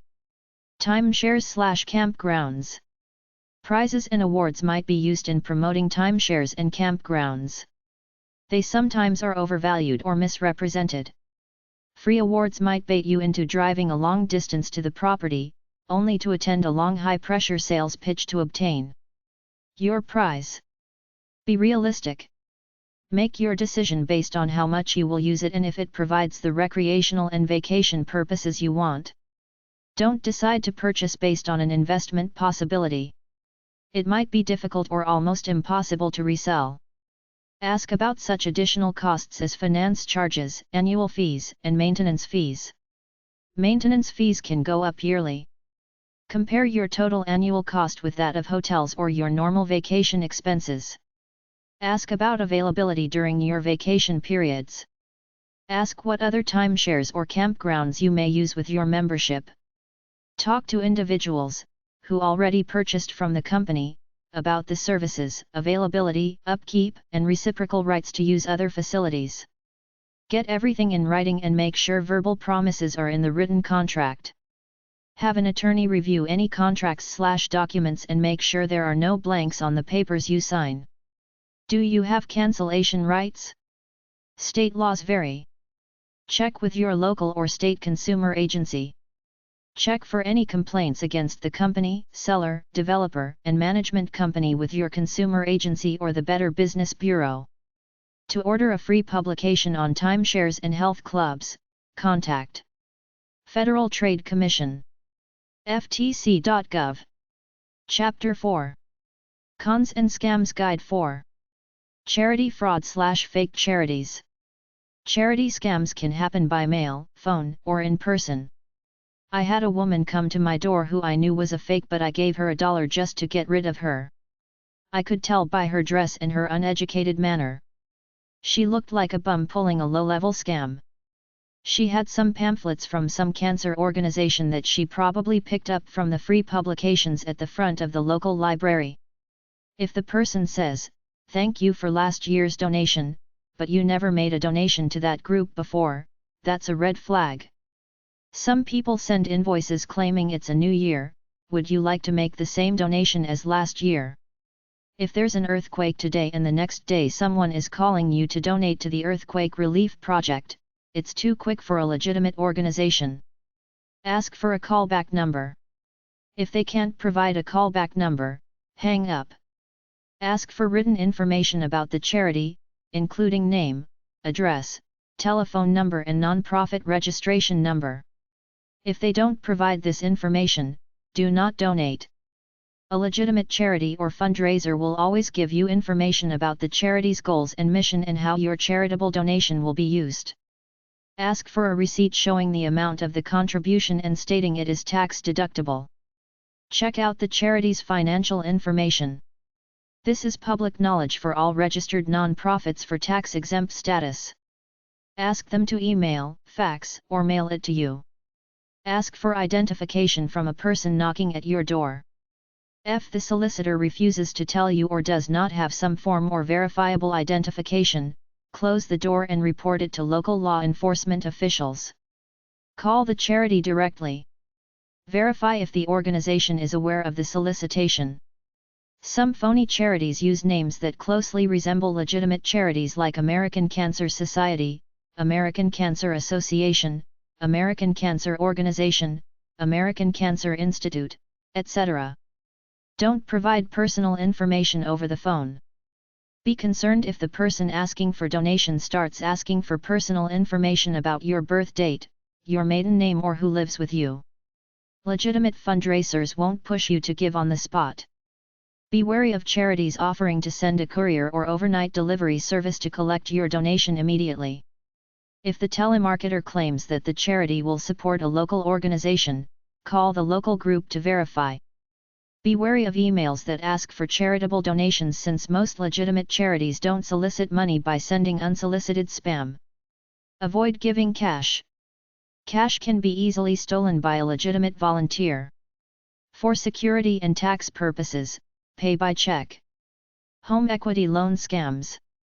Many scam artists use equity loans to steal people's houses, purposely offering to upgrade, meaning offering additional money over and above the original amount of the equity loan as the months go by because they want the borrower to default. Then they just go to the fine print clause in the loan agreement which gives them CO ownership of the house. What they will then do is go over and talk to the sucker, offering them a few $1,000 to clear out. It happens all the time. If ever in conflict with a lender, demand all documentation and truth when answering your questions. You have that right under the Truth in Lending Act. Possibly secretly record the conversation while you speak to him. ResponsibleLending.org, Predatory Loan Warnings. DirectLendingSolutions.com/loan_scam.htm. Secured credit card scams. Get a secured credit card through a well-known bank or financial services company because a lot of people advertising secured credit card offers are scammers who take your upfront fee then split and you don't get a card. Another scam is simply very high fees. ftc.gov/bcp/conlani/pub/credit/secured.htm, secured credit card marketing scams. Scam scholarship/grant services. Beware of scholarship search services that charge you money and give you an inferior list of supposed scholarship sources that are either phony leads or sources that you're unqualified for. If they want money, they're most likely a scam operation. Think about it. A scholarship is supposed to give you money, not take money from you.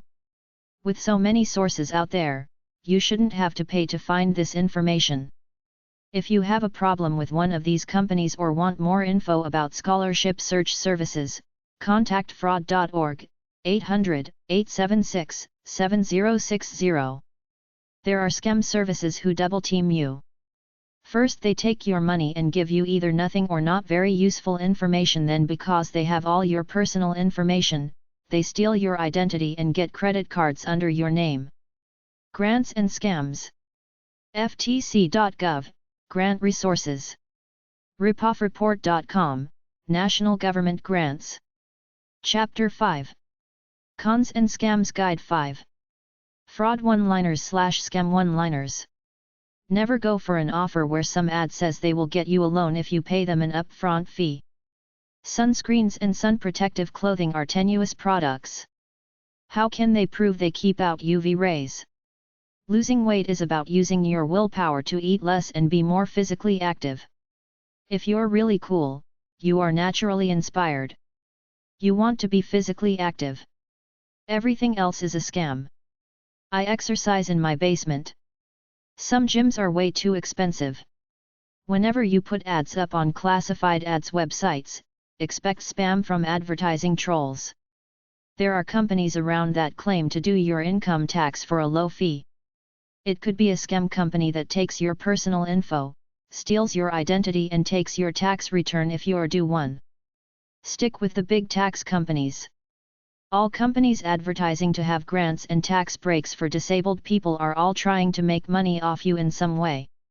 Some of those Groupon type coupons you buy are worthless. Many scam imitators are copying Groupon and stealing the money. Phishing is when you get a fake email from a legitimate source like your bank. These phishers are trying to get your personal information to steal your identity. Most debt settlement companies are frauds.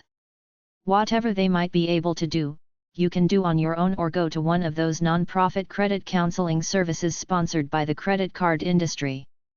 Their job is to help you so you keep paying your bills and do not declare bankruptcy. All unsolicited computer repair ads are a scam. Some even infect your computer with malware so you can contact them to fix it. Do not buy anything unsolicited from anyone, especially a door-to-door salesman. If someone informs you that you won a prize but have to pay a fee to claim it, it is a scam. Buy a home alarm only from a company that has been around for at least 10 years. Buy online only from established businesses. It's a risk to give your personal information to strangers online. If somebody takes wire transfers only, it's a scam. Legitimate jobs don't want a fee from you. If some work-at-home ad wants an upfront fee, pass on it. An ad for a foreign lottery could be a scam. Simply do not buy foreign lottery tickets. The more places you put your email address, the more likely spammers will find it and send you ads. Never pay a contractor a big lump sum. Pay as the work is done. Do not pay more than 20% up front. You can ask him for a list of materials needed and buy them on your own. Building supply stores deliver, usually for free. Never waste time on unsolicited telemarketing calls. Just say not interested and hang up. If they say you won money but must pay something to pick it up, hang up. Ask the telemarketers for a phone number that you can call them back on. Ask the caller to send written information regarding their offer or product. Don't give your credit card number to a telemarketer. If you're ordering something and you make the call, that's fine. Don't be fooled by promises of special offers, prizes, or large amounts of money. Never share personal information such as bank accounts, credit card information, social insurance number or PINs over the phone. Your bank will never ask for that over the phone. Too good to be true offers like contests, free trips, prizes, sweepstakes and lotteries are all frauds. Unsolicited calls from charities are probably fake. Donate to a charity by going directly to their website or local office. If you want a home repair done, find the contractor yourself. Don't hire some guy who knocks on your door or leaves flyers in your mailbox. If your senior citizen relatives are getting solicited by telemarketers, tell them they must hang up and not talk to them. Get caller ID and a recording device to record all calls. Beware of free prizes that require a credit card number for verification with your 3-digit security number. Never give your credit card number over the phone unless you have made the call and are dealing with a reputable business that you have done business with before. If you are interested in a deal, give yourself 24 hours to think it over.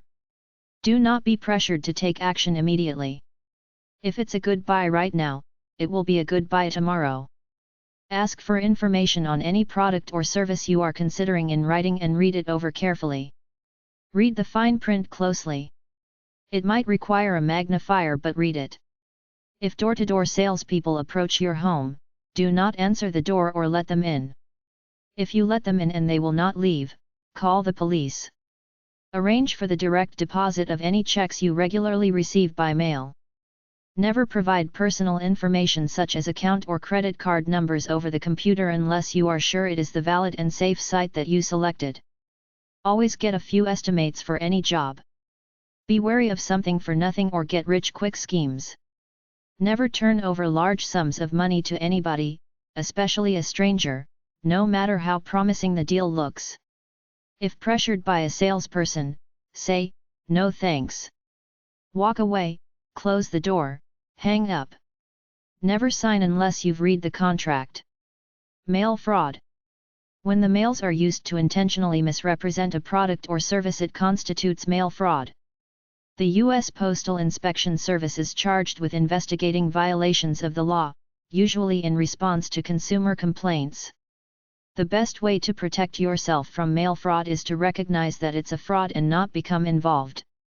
This is not easy to do because of the attractive wording in the deceptive ads. Anything that sounds too good to believe is suspect. Medical formulas and gadgets that make insane promises are probably insane and you should stay away from them. Especially be cautious regarding some of the thousands of different weight loss products and overnight cures. Never purchase land through a mail order ad unless you or your personal representative has seen the land, it's as represented and the value is there. If the salesperson has shown you the property report, you can cancel your purchase agreement within 7 days. If no report was shown to you before signing an agreement, you have the right to cancel out within 2 years. There are a number of insurance frauds floating through the mails. Requests to sign blank insurance forms, last chance bargain offers, payments in advance and cash payment requirements could indicate con artists at work. Most everyone has received chain letters sometime in their lifetime, and if you are in the mail order business you should get several every day as a minimum. Chain letters are illegal and do not work anyway. We have all seen the ads offering job placement and job opportunities. Most of them are legitimate, but some are 100% non-existent or complete misrepresentations. Don't spend your money for the required fee until you have checked with your local Consumer Affairs Office or Better Business Bureau. Then there are those who promise huge profits without risk in commodities, stocks, oil, gold, silver, or coins, through the mail or over the telephone. There are hundreds of very fine investment opportunities offered, but you can't risk your hard-earned cash or possibly lose your life savings to mail order or telephone swindlers. Several of the larger, well-recognized firms have gone bankrupt through fraud and management manipulations, carrying clients' investments right down the drain with them. Always use caution and investigate the company thoroughly before you put up one dime. Another favorite of the crooks is home improvements. Quite often you never see them after you sign a contract and pay them a deposit to do the work. If they send brochures through the mail and the work they perform is not as represented, it could constitute mail fraud. Get estimates from local service companies to determine if the price of the mail order offering is reasonable and in line. Check the references of the organization. The laws, regulations, and paperwork involved in setting up franchise operations are horrendous. Various large distributorships are equally difficult to establish, but generally do not have to conform to near as many controls and regulations. On the other hand, some mail-order distributorships and wholesale outlets require very little effort and the home company has little control over their activities. If profits promised are unrealistic, or if the product or service is secondary to selling the franchise or distributorship, proceed with caution. In order to avoid mail fraud, read the offer carefully. Get the advice of another person whose opinion you trust. Deal only with companies or charities whose reputation and integrity are known. Never give your credit card number or personal, financial or employment information unless you know with whom you're dealing. Never send money for any free merchandise or services. Be careful of making impulse purchases. Keep a record of the order, notes of the conversation and copies of the advertisement, cancelled check, receipt, letters, and envelopes. Take the time to shop locally and compare products, services, and prices to those in local stores. Check out the company with the U.S. Postal Inspection Service, your state or local consumer protection agency, or the Better Business Bureau. Mail fraud is a federal crime.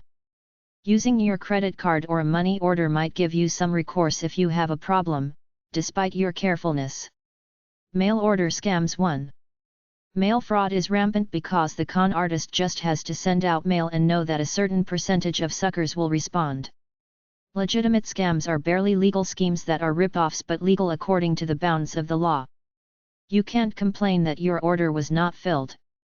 You can't complain the idea is not possible. You can't complain the ad promised something it didn't deliver. The con man's weapon is ignorance and apathy. He knows that you or any of the authorities probably won't waste much time and resources chasing him, and even if he's caught, he will probably just cruise through the legal system and get a slap on the wrist. U.S. Postal Service. Consumer Advocate. 475 L'Enfant Plaza SW. Number 5911.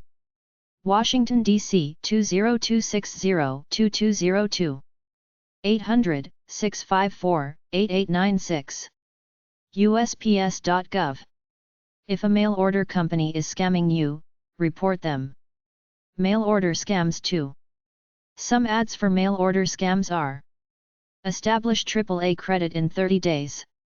All you do is take $500, deposit it in a bank, and then ask the bank for a $500 loan, holding your original $500 as collateral. After getting this loan, you go to another bank and do the same thing.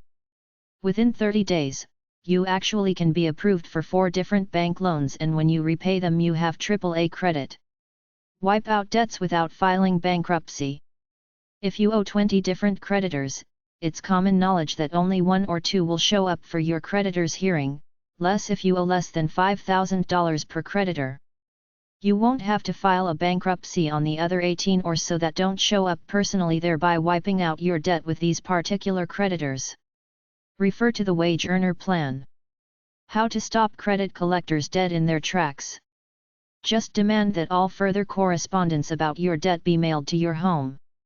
By law, the credit collection agency cannot call you at home or at work again. That's why it's best to send this demand in writing by certified mail. This will stop them immediately. Federal jobs. This information can easily be found in almost any public library and in my job book. There is no reason for you to pay for it. Drug seized cars and homes. Again, this information can be found free of charge in any public library or in a few of my books. How to live abroad free. Universities and businesses in foreign countries pay decent salaries to English teachers, but you have to take a course for $2,000. Earn money reading newspapers. This legitimate scam involves being in the middle of a real estate deal. You locate properties for sale by owner and hook them up with buyers and charge a nice profit for your services. College degrees by mail. These are imitation degrees you can buy for $50 and $100 for novelty purposes. Many companies sell them through the ads of national magazines. Borrow money interest-free. If you have good credit, you can apply for overdraft protection at your bank. By setting up 2 or more checking accounts with overdraft protection, you can write checks on money you don't have. Before the check clears the bank, you simply write another check, from one of your other accounts, to cover it. Keep doing this back and forth between your 2 or more accounts, commonly known as check kiting, and you can have extra cash interest-free. Live in a $150,000 home free. Become a house sitter while the owners are away on vacation or other business-related trips. Of course you must have references. Get a free Mercedes or other luxury car every year. Form a non-profit institution and have this institution furnish you with the vehicle of your choice. Another way is to become a used car salesman and qualify for a new car by selling the most cars for the dealership. Still another way is to become a Mary Kay cosmetics dealer. Get the picture? 50% off hotels. Just tell the desk clerk when you check in that you are a government employee and qualify for the lowest rate. Most do not ask for identification, but if they do, tell them you left it in the car and try another hotel. Collect names for us. We pay $20 each. Guaranteed. The truth is, this company will pay you $20 for each name you collect for them. What they don't tell you is that each person has to spend $100 or more by placing an order before you get your $20. How to get 100,000 people to send you $10 each. This is cute advertising. For mail order neophytes, this is very intriguing. What the beginner finds out is that they are expected to run the same ad in newspapers and tabloids. Low price offers. A ridiculously low price is often the bait used by those who do not intend to furnish the goods ordered through the mail. If you get an offer to purchase an item for $10 that usually sells in the local hardware store for $75, there's got to be something wrong.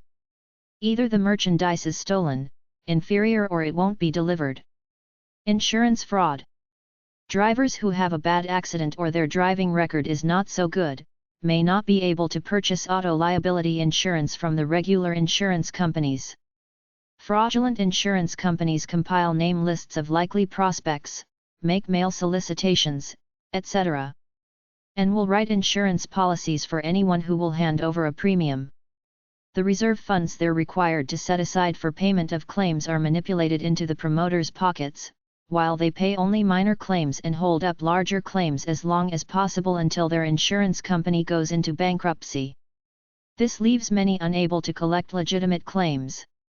Thousands more finally discover that they have been paying high-rate premiums with no protection from liability. Best bet, purchase your insurance locally or check out the mail order company with your state insurance department. Retirement homes.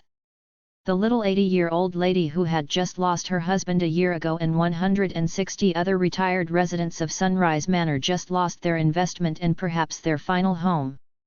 Sunrise Manor was a beautiful setup, separate little apartments condominium style with wide carpeted hallways leading to the dining room, game rooms, healthcare center, etc. The grounds were immaculate, with green grass, trees, and beautiful flowers. They had been solicited through the mail with glowing information about the manor. It was all true. A really good deal for the retired person. The initial fee for those who first signed up for a small room was $18,000 cash. Larger quarters ranged from $30,000 to $60,000. This initial fee was to be placed in a trust account, the interest to be used for capital outlay requirements, and most of the principal was to go to the heirs upon the death of the tenants. Monthly rent was nominal and included meals and limited medical care in the health care center, which was built in part of the manor. It was so attractive from a personal and financial aspect that there was always a waiting list of qualified persons who wanted to make their home in the manor. What happened? Apparently only the management knows as of this writing, but an enormous amount of funds are missing, and overnight the manor was placed into bankruptcy.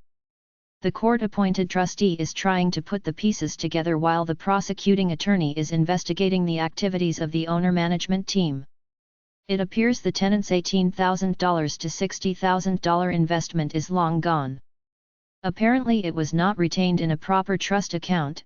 A great deal of it was used for other than company business and being set up within the capital structure of the organization. Whatever may remain or be recovered, is subject to an enormous amount of creditors' claims. Unordered merchandise. Most people feel obligated to pay for small inexpensive items received through the mail, even though they did not order it. If this happens to you and you have not yet opened the package, merely write return to sender and let the post office take it from there. If you have taken it out of the package and it's something you have no use for, it's a good idea to keep it for a reasonable period of time and see if the party sending it makes claim to it or bills you for it. If they claim it, you may wish to be courteous and send it back cod. If they bill you, you really have no obligation to pay for it. You may want to consider it as an unconditional gift. Pressure your neighbor. You will get yours free from the commissions you make from selling the product to your neighbors. So you give the canned sales pitch to your friend, and rather than have you think he's a cornball, he purchases the product. He again repeats the process with his relatives, etc. And you get a cut from what they sell, and so it goes down the line for 3 to 5 multi-level commissioneering stages. When the product is delivered, it's not what it was represented to be, and you find that you could have bought it from the superdrug store at half the price. You're mad. Your neighbors want to kill you, and the money-making multi-level dream comes to a screeching halt. All because of the wonderful new product advertised in the morning mail. Mail order scams 3. Consolidate your debts. You have gotten yourself in over your head, and now there is no way you can meet all your monthly payments for your home, auto, appliances, credit card charges, etc. The ad states, "Make it easy on yourself. Just pay us one payment each month, small enough so that you can handle it, and we will arrange with your creditors to pay them off." That sounds good. Get the creditors off your back, but later you realize the monthly payments you're making to the consolidator go on practically forever. After adding commissions, fees and interest, you don't gain on the principal amount you're trying to liquidate. Read the large and small print. Chain letter. A chain letter is a letter you get in the mail saying you will make a lot of money if you send the people on a list printed there $1 or so each, put your name on the list and mail out X number of copies to keep this chain going. It's legal if nothing is offered but a chance to get rich, and the 20% response rate is overinflated. Still, this is how these people operate. They assume that a certain percentage of the population will answer and they will make their money that way. Charity and contributions. They just keep coming. The junk mail asking you to donate to worthy causes. To feed small children who are starving in Africa. To help the senator or congressman to fight for a cause. To stop the experimental use of animals. To help find a cure for human ills. To give money to the communists so they can fight against freedom, and to the freedom fighters so they can fight communism. Which ones are legitimate and merit your full support? Which ones are operated by swindlers? Who knows? The government gets into the act by cutting down the amount of legitimate contributions you can deduct from your income tax, and some TV ministries are going to hell unless they get $10 million by the end of the month, or unless their top officers can draw over $1 million a year and live in $2 million mansions. The only way you can know where your money is really going is to stick with the organizations you're 100% familiar with. Check with the Chamber of Commerce and the Better Business Bureau, or if you're planning on donating substantial amounts, analyze the organization's financial statements. Also review how it will affect your tax status. Work-at-home propositions. There are a number of good work-at-home programs, but there seems to be more of them that are losers. Everything from selling books through the mail or setting up a local secretarial service to sewing baby clothes. There is always an advance fee of some kind required for work-at-home projects. Some of them are good producers if a person stays with it long enough. Others work at it for months, hoping to break the 75 cents per hour barrier. You better think twice before paying for the chance to work at home. Medical fraud. Medical quacks preying on the ill, offering cures or medications through the mail, are gambling with their freedom. Medical fraud is one of the major priorities on the list of the Postal Service investigator, and the fraudulent quacks are generally put out of business before they can do any real damage. However, there are many programs, such as reducing diets, certain vitamin pills, hair restorers, and hundreds of cure-all drugs making the rounds in the mail across the country every day. Most of the products offered are a bad substitute for the real thing you could get through your doctor or from the local drug store.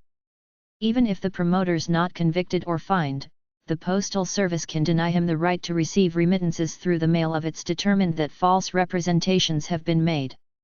Also, unless you watch your medical and hospital bills with a microscope, you can expect to get invoiced for hundreds to thousands of dollars from various labs around the country where they say your blood was sent for tests you didn't authorize or didn't even know existed. In fact, it usually doesn't do any good to use your microscope.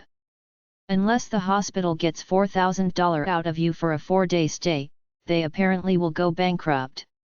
Are you heir to a fortune? If you receive fancy-looking legal documents offering to provide information which could help establish a claim to an estate left by long-lost or deceased relative, worth several $1,000,000, forget it. Save your $10. You will receive the information, but it's just worthless paper telling you how to go about locating missing relatives or heirs. Fake contests. You get them in the mail every day. You have won. No purchase required. All you have to do is fill out the contest form, order the gadget if you wish, and send the order form along with your money. As long as you enjoy junk mail, want to waste a few stamps and get a thrill out of wanting to see if you have won anything, there is generally no real damage done, even though most of the come-on gimmicks are deceptive and often 100% misrepresentations. Correspondence courses. The promise of a good job or a money-making business of your own is usually the lure of fake correspondence schools. They guarantee that a job will be available when you complete the course. They will accept anyone who will sign a contract, making them liable for several $100s, usually paying on a monthly basis as they proceed through the course. There are always a few correspondence schools, promoted and handled through the mail, that have completely worthless programs. You could probably learn better and much more economically by checking in at your local library and searching out the hundreds of how-to-do-it books on just about every subject. Sending unordered parcels cod. It's fraud to send parcels cod, containing items not ordered by the recipient if the value is considerably below the cod price. Schemes to collect non-existent delinquent debts. Victims receive notice of alleged past due accounts or inquiries through official-looking documents requesting pertinent information. The information is then used against the victim in different ways in order to get his money. Sale of memberships in a buyer's discount club, whereby it's represented that members will save large sums of money by being a member and whereby savings are non-existent or remote. Mail order scams against business. Use of this information is your responsibility. I'm just the messenger. You're your own moral compass. If you're a business, be wary of these common scams. A lot of people try to scam companies doing business by mail. Some are as follows. Go to the magazine section of the library, get a bunch of those postage-paid postcard-style letters used for starting magazine subscriptions, fill them out and send them in with either a fake name or a variation of your real name. Magazines will come for several months until they realize you didn't pay the subscription. When you get a bill, simply X out the name, write on the letter, "Doesn't live here," return to sender and put it into a mailbox. Do the same deal with record clubs, tape clubs, etc. Anybody offering upfront promotional items with a deal where you have to buy more products down the line. Get the free books or whatever it is under a phony name and don't buy anything more. For phone number, either use a fake number or one that's almost always busy like the local government unemployment office. If you see an ad offering a catalog or info for a few bucks, send them a letter requesting the catalog but don't send any money. You could say your buddy recommended them to you, in which case don't give away the fact that you read the ad in a magazine.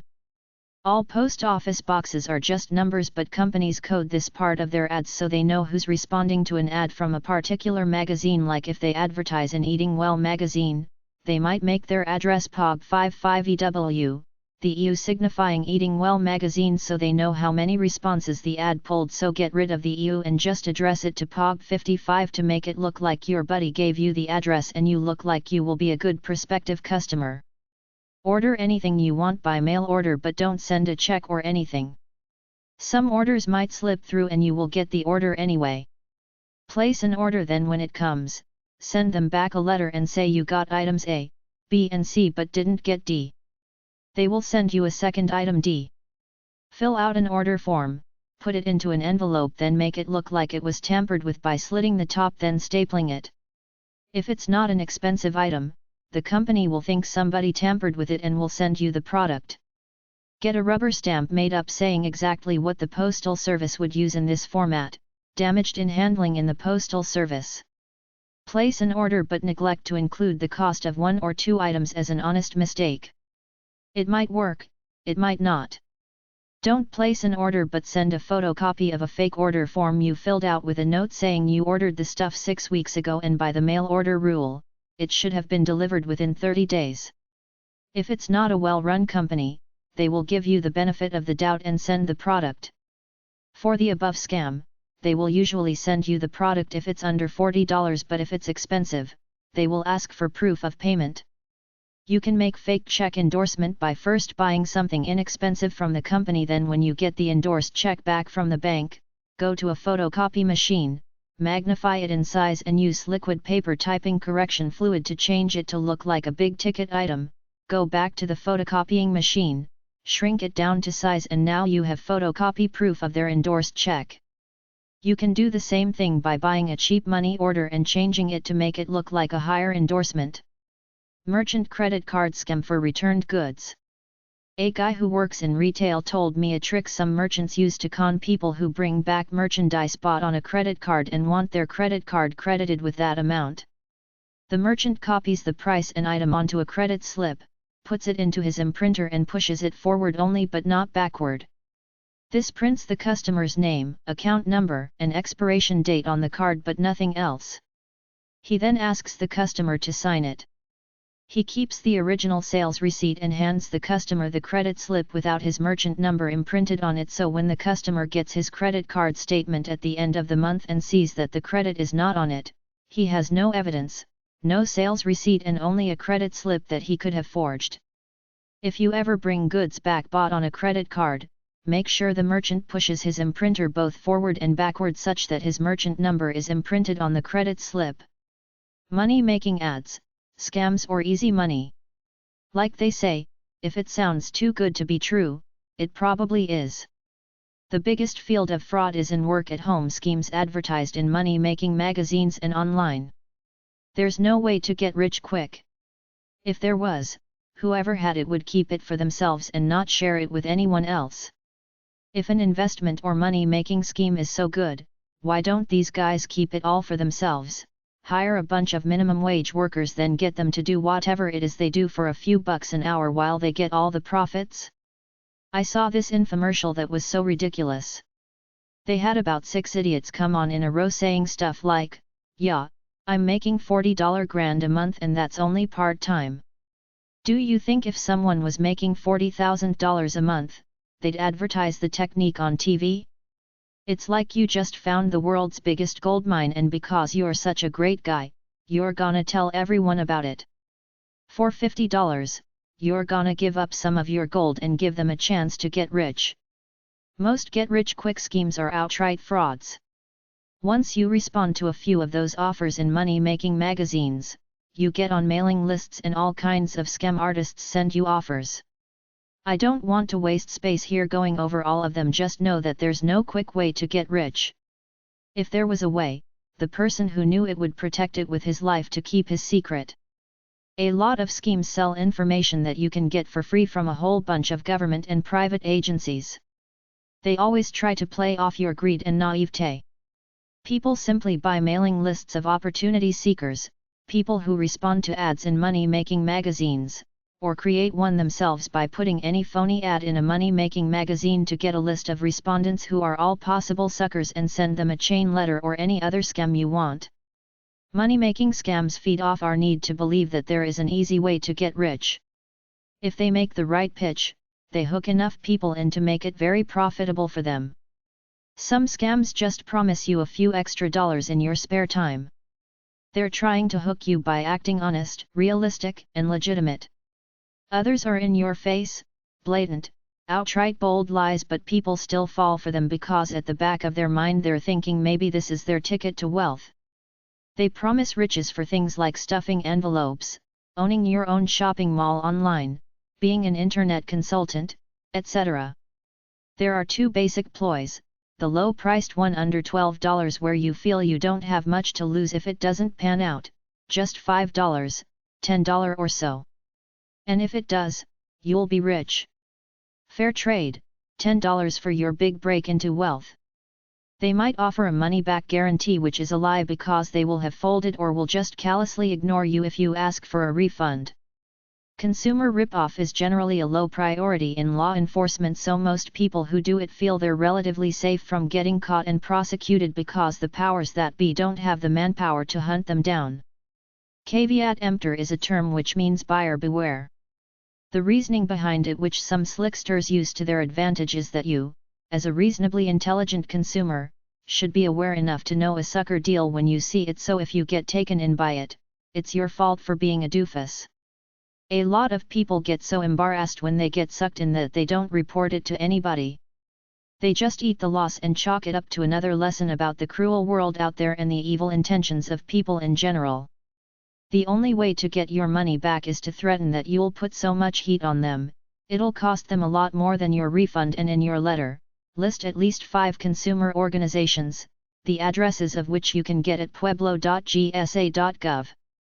Internet scams are the same as ads in money-making magazines. They make promises, you get sucked in, send them money and hit a dead end with them.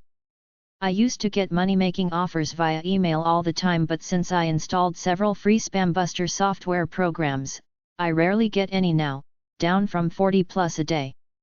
Here are a few samples of money-making scams. The government offers grants, funding and cheap merchandise through their sales of seized assets. They want $20 for the information which is available free from the government, firstgov.gov, gsa.gov, pueblo.gsa.gov. People offer you money to mail envelopes or send emails if you pay the startup fee, which is ridiculous since they have the technology to do this all with machines. If you're a business, all kinds of phony website advertising agencies, promotion firms and search engine brokers will promise to advertise your website for small amounts of money. Don't buy advertising from anyone that solicits you. It's very difficult to check up on it. Instead, go to established companies to buy your advertising from. Some people ask you to put a banner ad or link on your website of their company and offer to pay you a commission for every customer they get through you, but you never get any commission checks. You get an email or letter from some folks in a third world country who say they have hundreds of thousands of dollars they want to transfer to an American bank account but can't because of regulations in their country. They need a sucker like you. They will pay you 20% of the transferred funds. They want a copy of your driver's license, your bank account number, the name and address of your bank, etc. They ask you to send $50 as good faith money through a bank transfer, then they'll provide you with the name of their bank and tell you how to start the transaction. Most ads selling valuable information are selling nothing you couldn't find in any good library. Consider an ad or email says if you are interested in learning how to make money fast, call 900-555-5555. The call costs $2 a minute and they'll keep you on for as long as they can. First, there will be a recording, then a real person might come on trying to get you to pay $30 for a report. I called a few of these places up. They ask you for your credit card number very casually, making it seem like it's the most natural thing in the world for you to fork over the $30 for their great report. They try to make you feel like the doofus if you're that stupid and skeptical not to take advantage of this great opportunity. Another one is a company claiming to be looking for customers in your area. For $20, the offer they send you is to offer you $1 for every name, address and phone number you send them. If this were valid, you could copy pages out of the phone book, send them the list and earn millions, but the truth is that nobody is going to pay that kind of money when names, addresses, and phone numbers are available through phone directories online. All special money-making ideas reports for $10 or so are either useless or generic information about mail order or something like that. There's a fine line of legality between a legitimate MLM plan versus a pyramid scheme, everybody becoming a distributor with no possible customers left. Some retail and auction websites take your money but send you nothing. Some people steal entire websites from legitimate business, put their address on it. You send the money and it's gone forever. Chapter 6. Con websites / fraud websites. Cons and scams websites. If it sounds too good to be true, it's illegal. Books about fraud and white-collar crime are at number 364.160-169 or HV6691 to HV6769 at the library. The classic in the field is The Big Con, The Story of the Confidence Man by David W. Moorer. OnGuardOnline.gov. Scamguard.com. RipoffReport.com. ScamShield.com. FBI.gov/scams-safety/fraudscambusters.org. NoHoax.com, see beyond the illusion and find truth. Hoaxbusters.ciac.org, Hoaxbusters, debunks internet hoaxes. Crooksandliars.com. Museumofhoaxes.com. Thescambuster.biz. Thisisscam.com. bbb.org/alerts/article.asp. IC3.gov, Internet Crime Complaint Center. clarkhoward.com/archives/scamalert.html, ripoff alerts. Hotscams.com. ftc.gov/charity fraud. crimes-of-persuasion.com. criminalfraud.com. fightfraud.nv.gov. sequence-inc.com/fraud files. Scam.com. technerati.com/tag/scam. cybercrime.gov. cybersource.com. fbi.gov/cyberinvest/escams.htm. fbi.gov/mojcases/fraud/fraudschemes.htm. fbi.gov/programs/fc/ec/ec_index, economic crimes unit. fdn.com. fraud.org, National Fraud Information Center, 800-876-7060. fraud.org, nfic@internetmci.com. ftc.gov, Federal Trade Commission. ftc.gov/bcp/conlany/audio/workathome60.htm, work@home-scams.fugitive.org/crime-prevention/white-collar crime. iaaca.com, iaaca.org, International Association for the Advancement of Criminal Activity, Crooks, Hackers, and Scammers. ifccfbi.gov, Internet Fraud Complaint Center. Infomercialwatch.org.